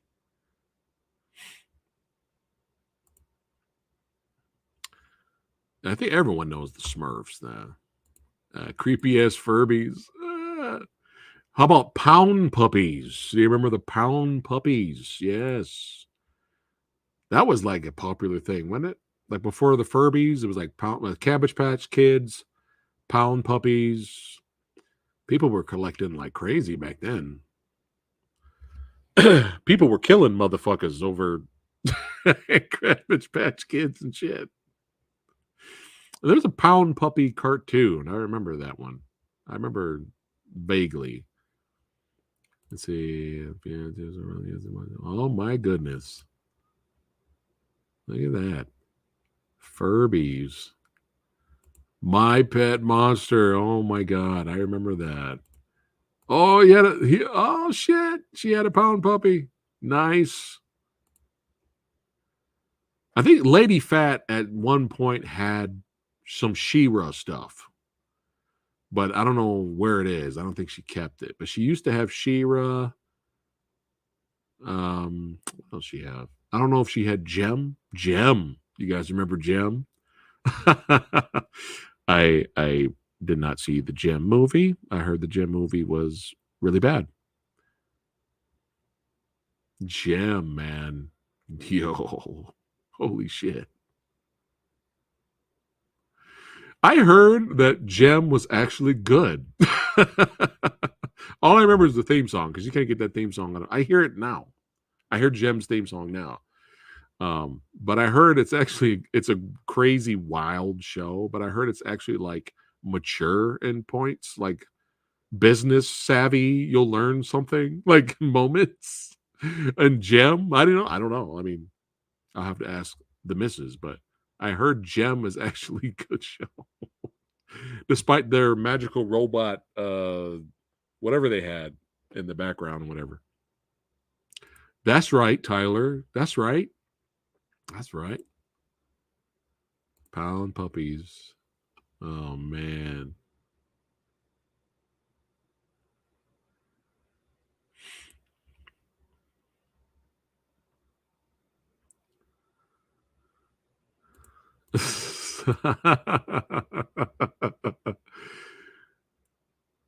Wait, hold on a second. You had a Teddy Ruxpin and you used to put metal tapes in it. Oh my God. I wish we had cell phone cameras to record that back then. That must have been hilarious. Teddy Ruxpin rocking out to metal. That's amazing. Yeah, I used to watch Gumby a little bit back in the day. Gumby and Pokey. There's little horse. A little bit of Gumby, I remember. Not too much, though. Oh, my God. That's so funny.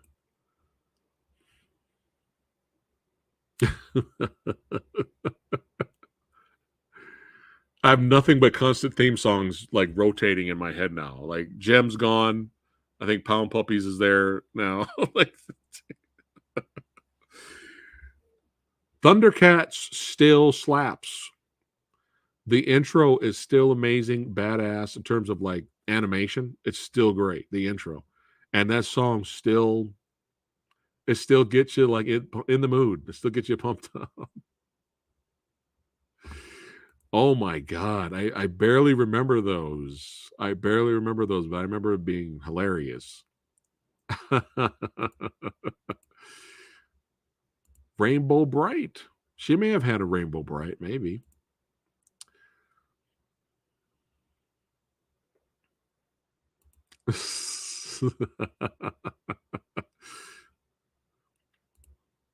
Was it Light Bright? Do you remember Light Bright? Is it Light Bright?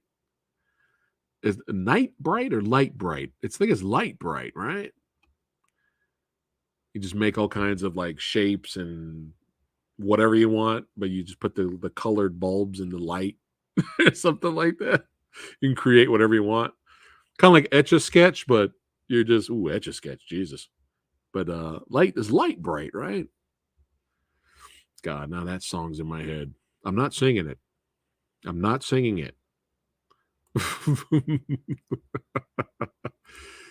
Strawberry Shortcake. I remember that.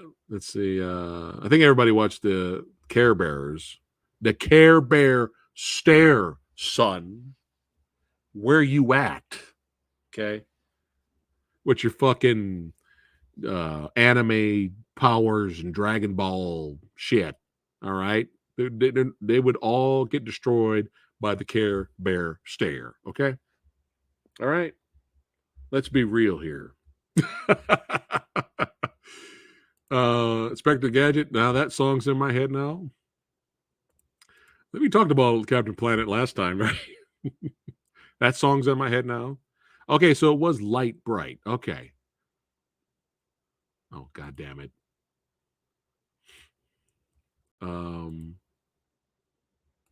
Oh, yeah.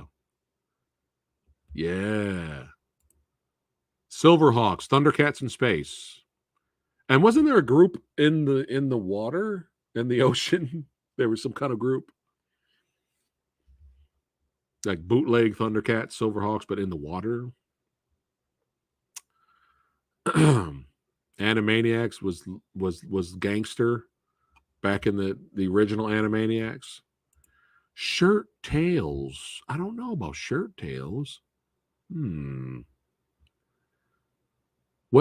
What fresh hell is this?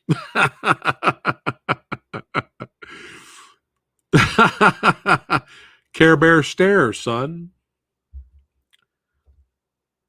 You can't stop it. See, that's all they needed to stop Thanos at Avengers Infinity War. Just bring the Care Bears in. Care Bear stare, done. That's it. That's a wrap. Let's see. I had the movie Rainbow Bright and Star Stealer. It was hard to find. Oh my goodness. Well, hold on to that one. Smartwatch. All right. How dare you? How dare you, MK? I never seen it, but it looked kind of painful.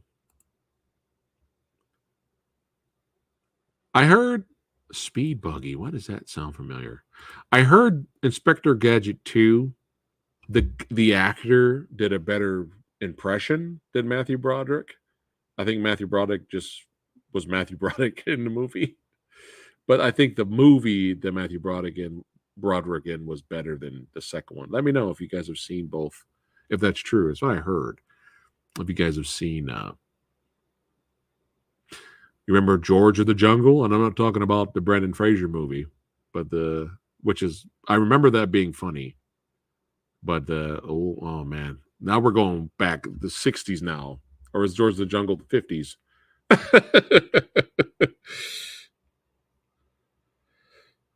I want to know if there's any real, legit Scooby-Doo fans. I want to know if there's any real, legit Scooby-Doo fans. Like you watched Scooby-Doo every day because you were a diehard, huge fan as a child and you loved Scooby-Doo. I want to know. Because growing up, I watched Scooby-Doo because there was nothing else on. Like the Snorks, right? You're stuck with it. Like I didn't love Scooby-Doo. I hated Scrappy-Doo. But I didn't love Scooby-Doo, but I didn't hate it. It was just there. I just watched it. Were you guys like that? Or were you guys legitimate like I love Scooby-Doo? Like it's like one of your favorite cartoons of all time. Let me know. Let's see. Tom and Jerry. Oh, that's a tough question. That's not fair. I got to go OG Tom and Jerry, man. OG. Old school Tom and Jerry. Yeah. Love Itchy and Scratchy, though. But I got to go old school. Jabberjaw. Why does that sound familiar? I hated the second movie. The first Spectre Gadget was really funny. Okay. That's what I hear. I hear the first movie's better, but the guy in the second movie nailed the character from the cartoon better, I heard.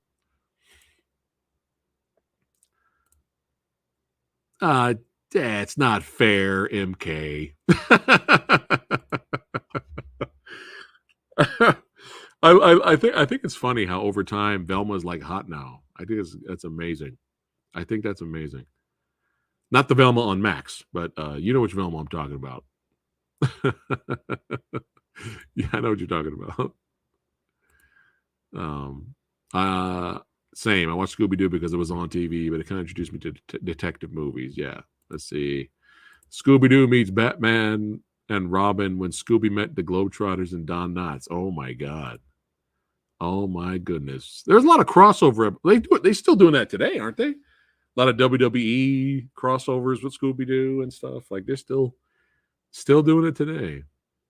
That cartoon gorilla body with a doghouse head. Does this sound familiar, guys?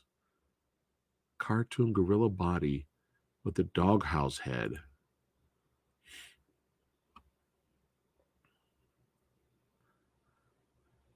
All right, Egg Shit. We got a Scooby-Doo legit fan of the old school movie. I mean, the show.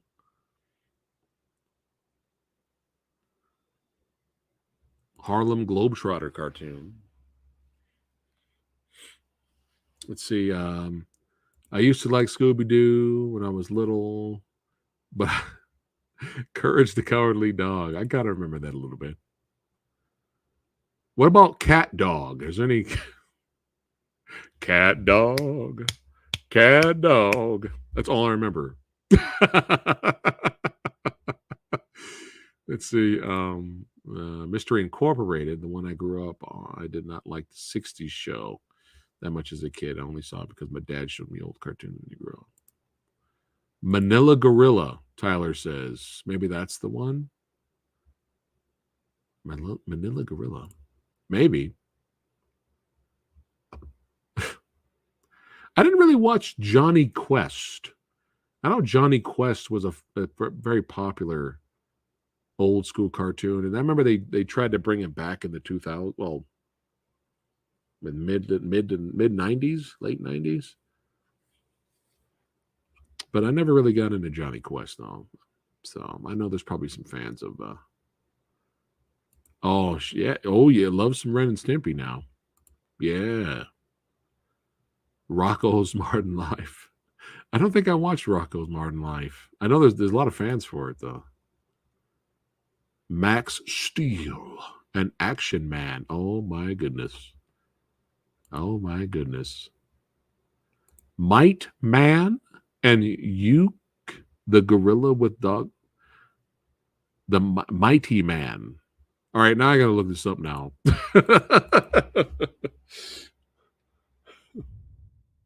Mighty Man.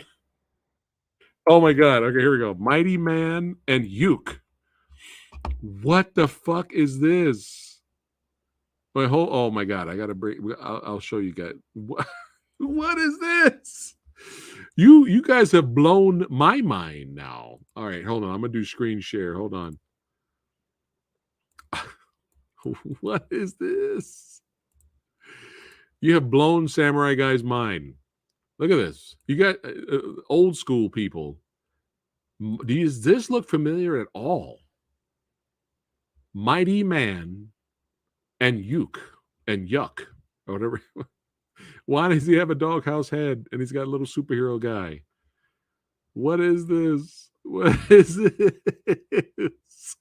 How did I miss this? 1979, so it's just one season, looks like. Okay, now we're going to have to watch this. I got to look it up now. Here we go. Oh my God. What is happening? This is hilarious. What is this cartoon?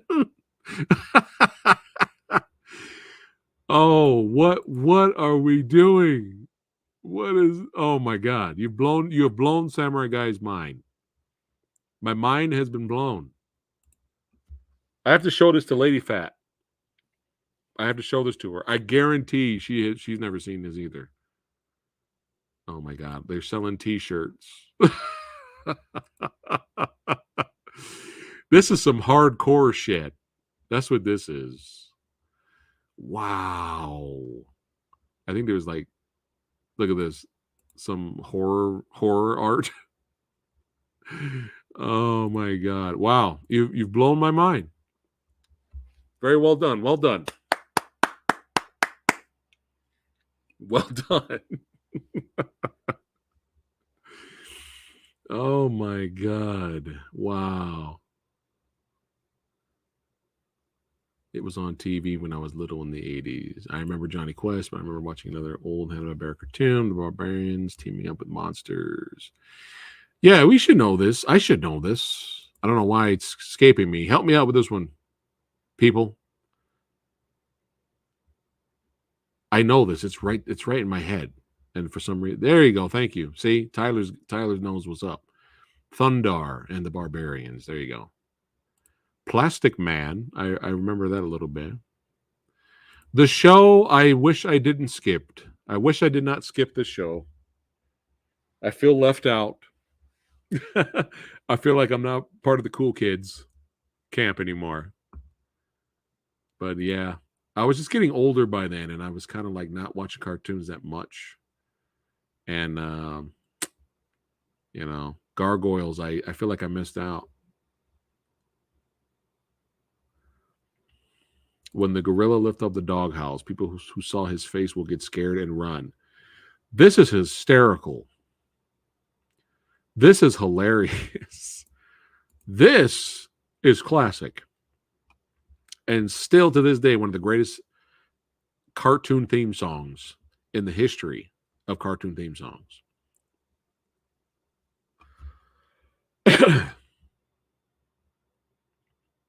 Oh, I'm getting ready to wrap it up a little bit, Brick. What's up, brother? You can ask me a few things while we're here. I got a couple more minutes. Probably more Garfield, I would say. Oh my God, Street Sharks.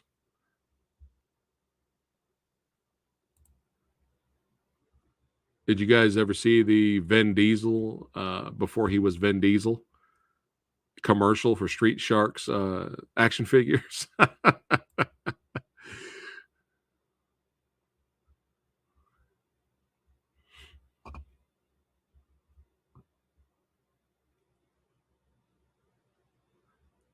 There's no reason to be nervous, man. The Q&A's for me. We're all hanging out. We're just hanging out talking movies, man. It's all good. I need to watch this. I heard this was great, so I need to watch this. Oh my God, Herculoids. You guys remember? I remember that a little bit. Batman, still, you know, you can argue this is the greatest animated show ever. You can argue that.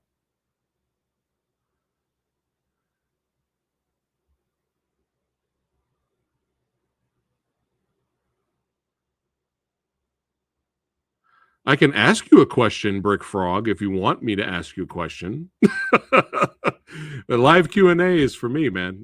People will just hang out. They can ask me anything.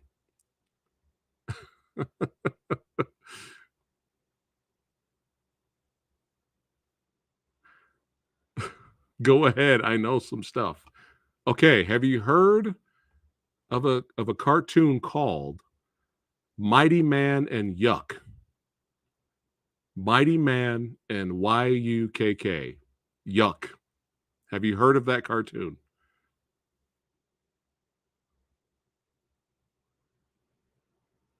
The Yuck from Pokemon? No, this is old school, man. It's all good. It's all good. Hey, you mentioned a character from with a similar name, so you won that question. I'll give that one to you. Yes, Batman Beyond's theme song was great. Yeah, that was great. What's some stuff you like, Brick Frog? What's some of the things you like? Some of your favorite video games or movies you like to watch? What's some of your favorites?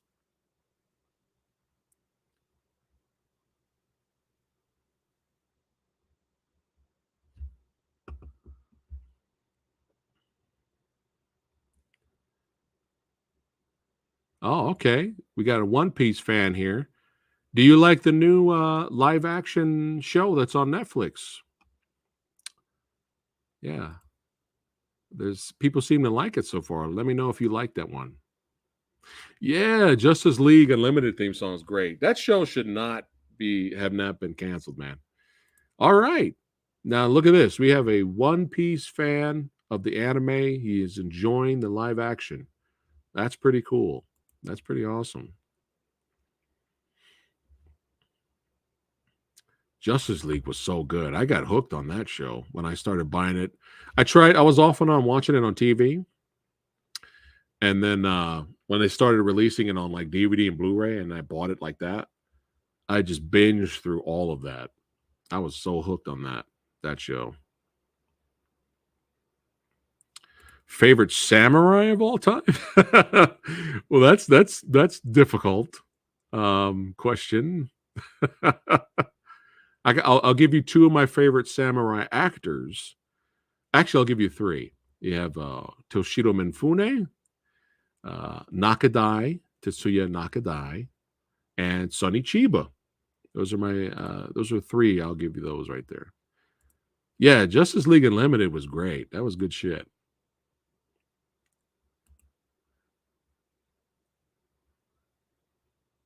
And love the Zatoichi series and Lone Wolf and Cub series. Those are great. Yeah. Defenders of the Earth, Defenders. Yeah, that was the song right there. Yeah.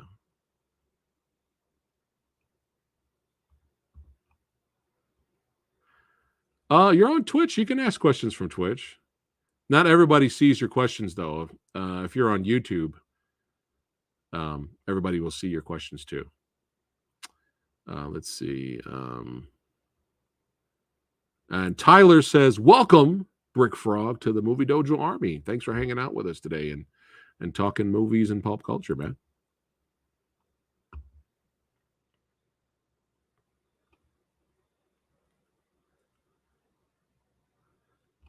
I don't know. You're gonna have to come over here on YouTube and ask everyone here questions to find out.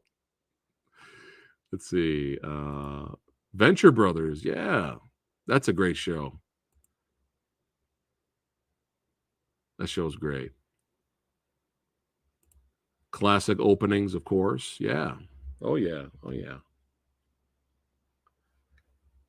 Let's see, Ryu and Ken as well as, which would you say? Ryu and Ken as well as Scorpion and Sub-Zero, equally iconic. Yeah, I would say so. I mean, I'm sure, because they would say, oh, well, Ryu and Ken came before Mortal Kombat. So a lot of people will consider them like the OG. But nah, man, people are, so Scorpion and Sub-Zero just as equally iconic, I think, than Ken and Ryu. So. Yeah, Shitaro Katsu. Yep. There's so many. So many. Oh my God. We're 10 minutes away from 4 hours. This is the longest live Q&A I think I've did in a long time. Oh my goodness. Come on in, Brick Frog. The water is fine.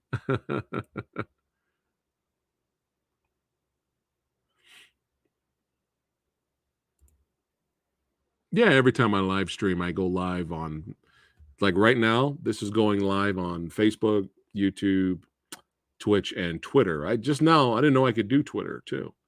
So all four we're all live on all. You guys are all stars. That's right, all of you watching and hanging out. all those places are being streamed on live right now. So. Once I get my video game stuff figured out, then I can start doing video game Let's Plays again. But most of the Twitch stuff is, the live streams I do here. So, world record. I don't know. Maybe if I quit now before the 4th hour, I'll ruin all of it. Nah, we'll do 4 hours, man. 10 minutes. 4-hour live stream, 10 minutes. Yes. Eggshen's a reptile fan. All right. Yeah. All right.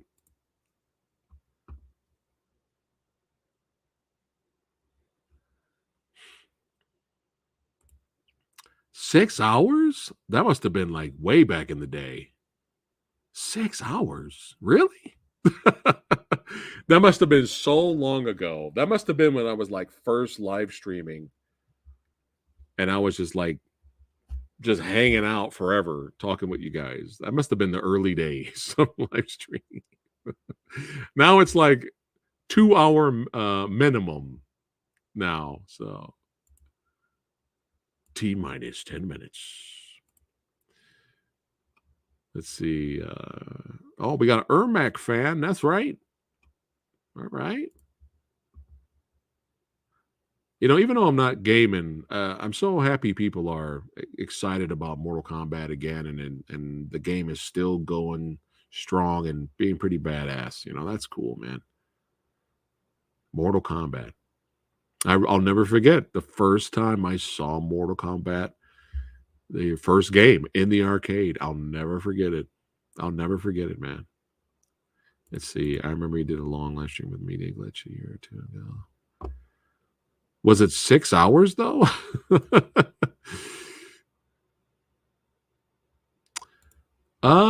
You know, I used to use Sub-Zero a lot when I first got into the game, but you know, I know this is going to probably sound cliche, but after the first movie, after fucking 1995 Mortal Kombat movie, Scorpion was so fucking metal.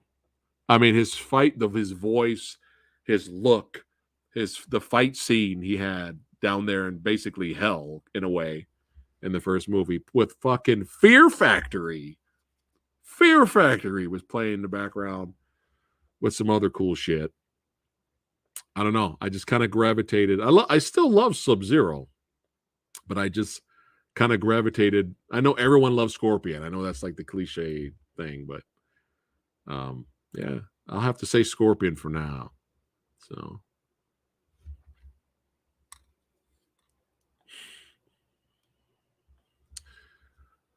Ultraman and Johnny Sacco live actions. Oh God. I'm sure someone else would probably remember that one. So,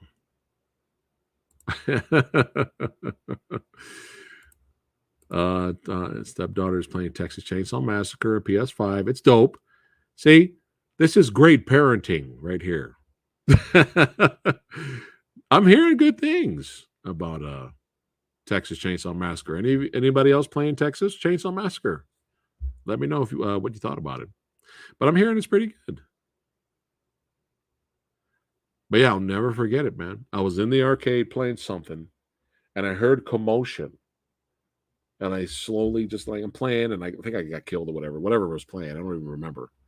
And I turn, and I see a crowd of kids and teenagers all around this one cabinet.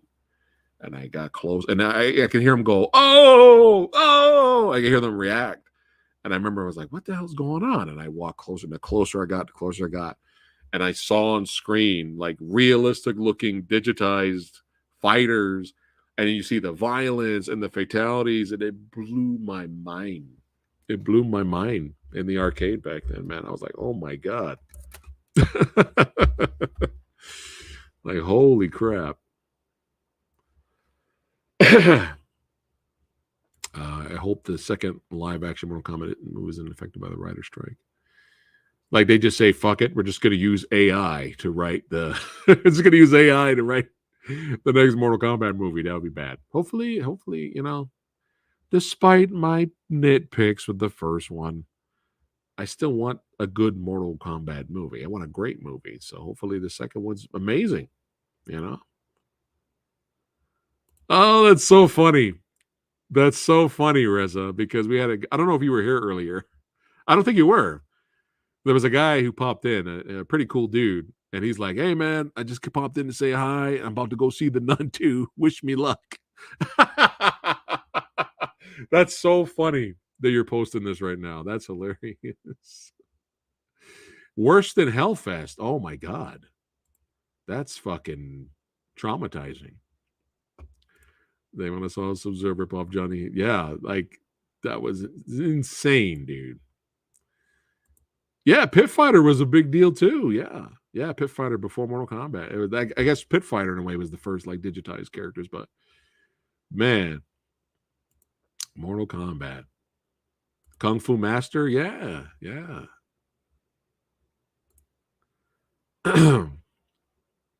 Pit Fighter. I always use the kickboxer dude because he had like his special with those roundhouse kicks always seemed to connect.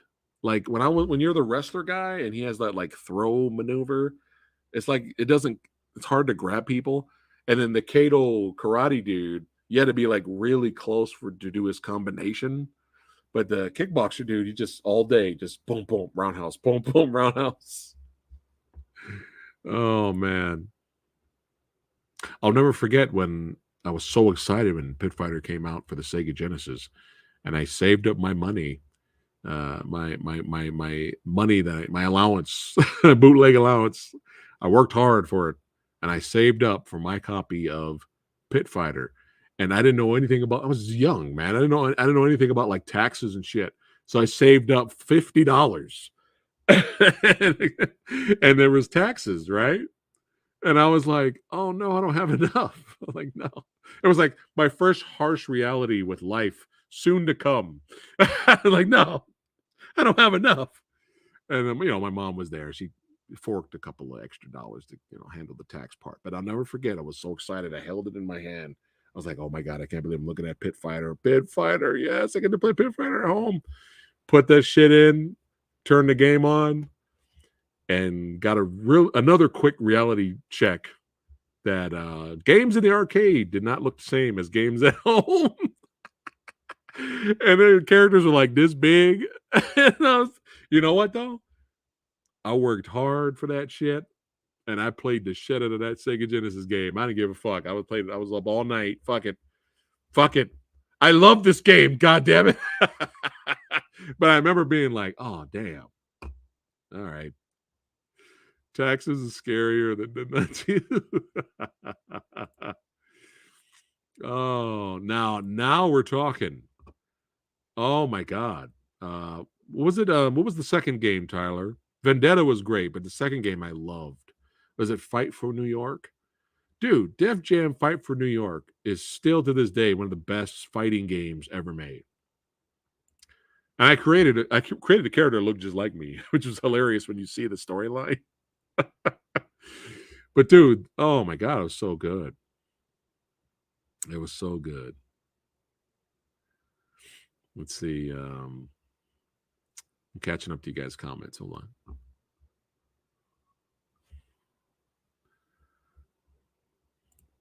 Oh, I see Scorpion's Revenge. I love Scorpion's Revenge. I love that movie. That was amazing. I just haven't seen Snowblind though. Yeah. Sega does what Nintendo don't, son. Oh! Where's Sexy Sumo at right now? He'd be picking a fight with me right now. No, I wanted a SNES. I admit it. I was a diehard Sega fan, but I still wanted the Super Nintendo. But back then, man, you had to play with what you had. You had to enjoy what you had. Genesis does.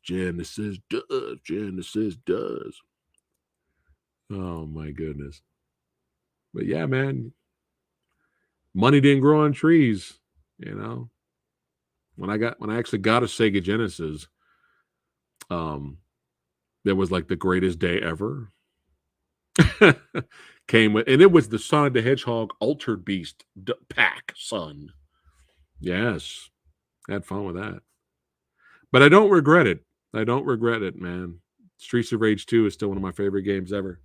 Look what if you guys haven't seen this, Lady Phat got me this at Comic-Con last year.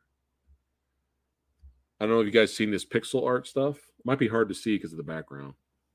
But yeah, these pixel art things are really cool. And it's the first Streets of Rage, man. Yeah, these are pretty awesome.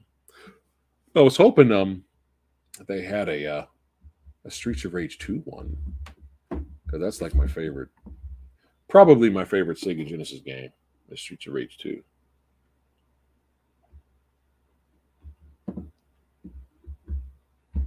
Genesis does.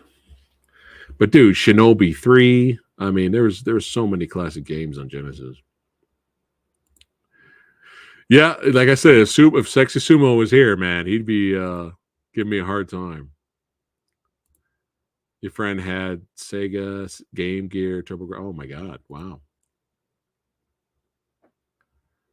Yep, I had a Sega CD too. Yeah, I had one too. I had a 32X, but this was when I was getting older, so I was working and I was saving up money. But yeah, I had a 32X. But you know what? You played with what you had, and you for better or for worse, you tried to remember. You tried to enjoy what you had. Oh, this is the classic stuff right here. Yeah. Ninja Gaiden, that's another classic. Yeah. There was always that one rich kid that had every Yes. We all knew who that rich kid was in high school, but none of us were friends with the rich kid. So it wasn't like, hey man, when's your birthday coming so we can come over and play your shit? It was like, nah, we know who the rich kid is. We just didn't talk to him. But you're thankful when you're young, and you're thankful when you're young and you don't have a lot. Like I wanted a Game Boy, right? But parents could only afford those little Tiger LCD games. But you know what? I played the shit out of those pieces of shit. Those little pieces of shit where there's not even one, like Double Dragon. There's not a full animation. It's just fist appears and then disappears when you punch. Fist appears and then disappears. I played the shit out of it, man. You had to enjoy what you had. I was thankful to even have that. I bought this thing from China, which is basically a thumb drive with thousands of classic games. Oh yeah, no, I'm sure there's tons of that stuff out there. Yeah. Oh man, I'll never forget going into this Japanese video game store, and it was a video game store, but on the other side was like imports, and I had no idea. So many import games, and this was around when I had like a PlayStation 1, and I had no idea there were so many really cool PS1 games that were like we never got in the States. Like there was a badass Fist of the North Star game, Fist of the North Star beat 'em up game, and I was like, oh my god, I want that so bad. But you had to find out how to rig your PS1 to play imports. But I remember that. I was like, oh my God, this is amazing. There's this really cool, awesome Fist of the North Star fighting game for PS2 that we never got over here. I mean, there's a lot of cool shit out there, Let's see. One kid I knew had the 3DO Jaguar. Oh, I feel sorry for him. Poor guy. Battletoads. Yeah. Let's see. It's too bad Godzilla Battle Legends wasn't on the Sega Genesis or the SNES. Let's see. Old school Ninja Gaiden for NES was hard. Oh my god. I don't think I beat it. Yeah, there was a lot of NES games I don't remember beating. I remember playing a lot, but not beating. Punisher Warzone. Was that was it like a first person shooter? That one Punisher game for Xbox and PS2 was pretty sick, man. That was good. That was like really violent. Turbo Duo. Oh my goodness. Yeah, I did not beat the first Ninja Turtle game for Nintendo. Nope. I remember playing it, man, but I like this collections they have out right now. They get the Ninja Turtles collection, and I would love to get that one day. And the Shredder's Revenge, that looks amazing right now.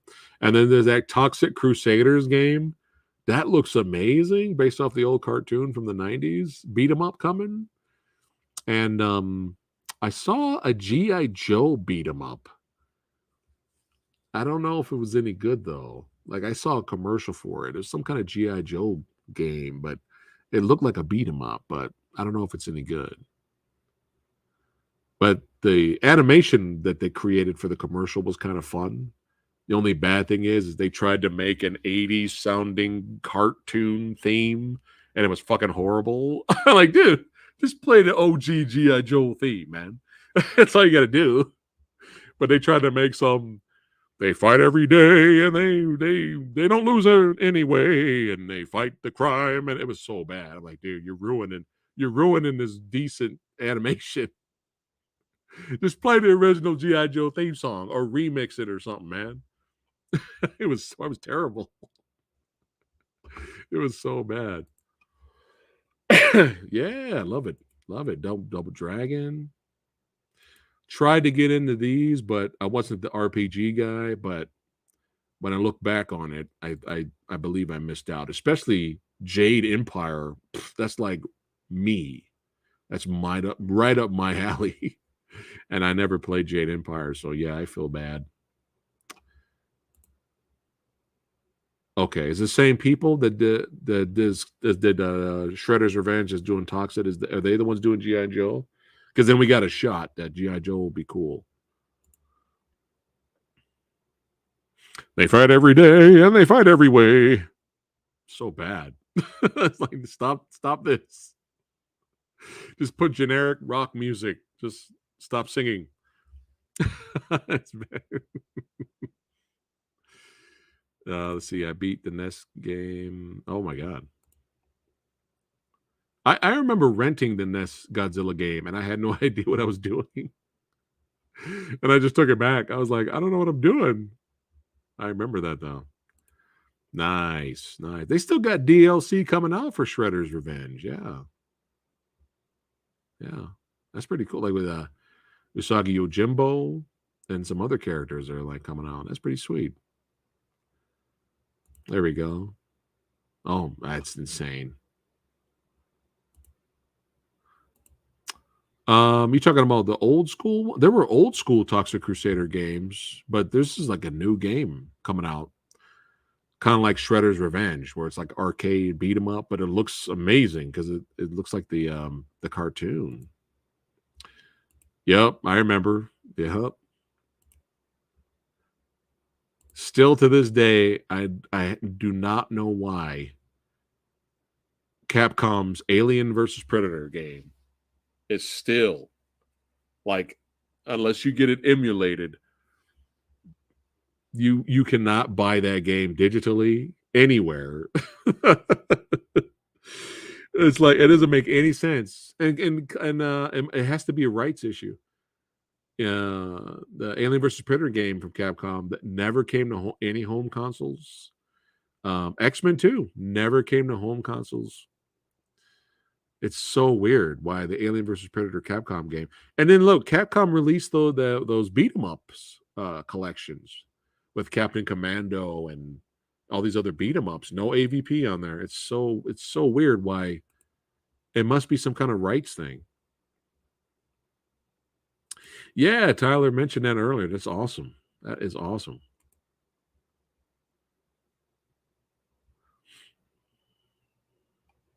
The remaking.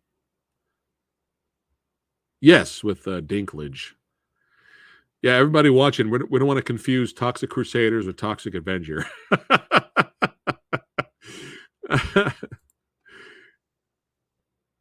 Let's see. It's so weird, man. It's like one of the coolest beat 'em ups ever, and it's just so strange why it's not like easily available. That's so weird, man. It's so bizarre. Well, as Road Warrior Hawk would say, Legion of Doom Hawk. Well, I think it's time. We made it over 4 hours live stream. Over 4 hours of talking about Boogeyman on Genesis, baby. That's how we do it here. Yes. But probably gonna end up wrapping it up, guys. You guys are awesome. Thank you so much for hanging out with Samurai Guy. We had a lot of fun. Did the trailer reaction earlier. If you guys missed it, make sure you check it out because it's wild. Triggered looks wild. So if you missed it, rewind back to the, like the old 80s, stick the thing in the hole and twist it, rewind the tape back to the beginning and check out Triggered. And I did a lot of Blu-ray movie reviews. If you guys have missed it, make sure you guys check it out. But Severio is pleased. He is pleased, so I have done my job. Yes. Okay. Oh my goodness. Who knows? Maybe we'll do another 6 hours one day. We'll see. But hey, keep watching movies, keep playing video games, keep having fun. And we got a lot more content coming. I'll keep in all the patrons and channel members. Glad you had a good time, man. Hey, you were cracking me up. You had some good information too. We have fun together. But I'll keep you channel members and patrons in the loop on what's coming up for next week. So a lot of good content, a lot of fun. Keep rocking it, keep kicking, and I'll see you guys on the next one. Take care.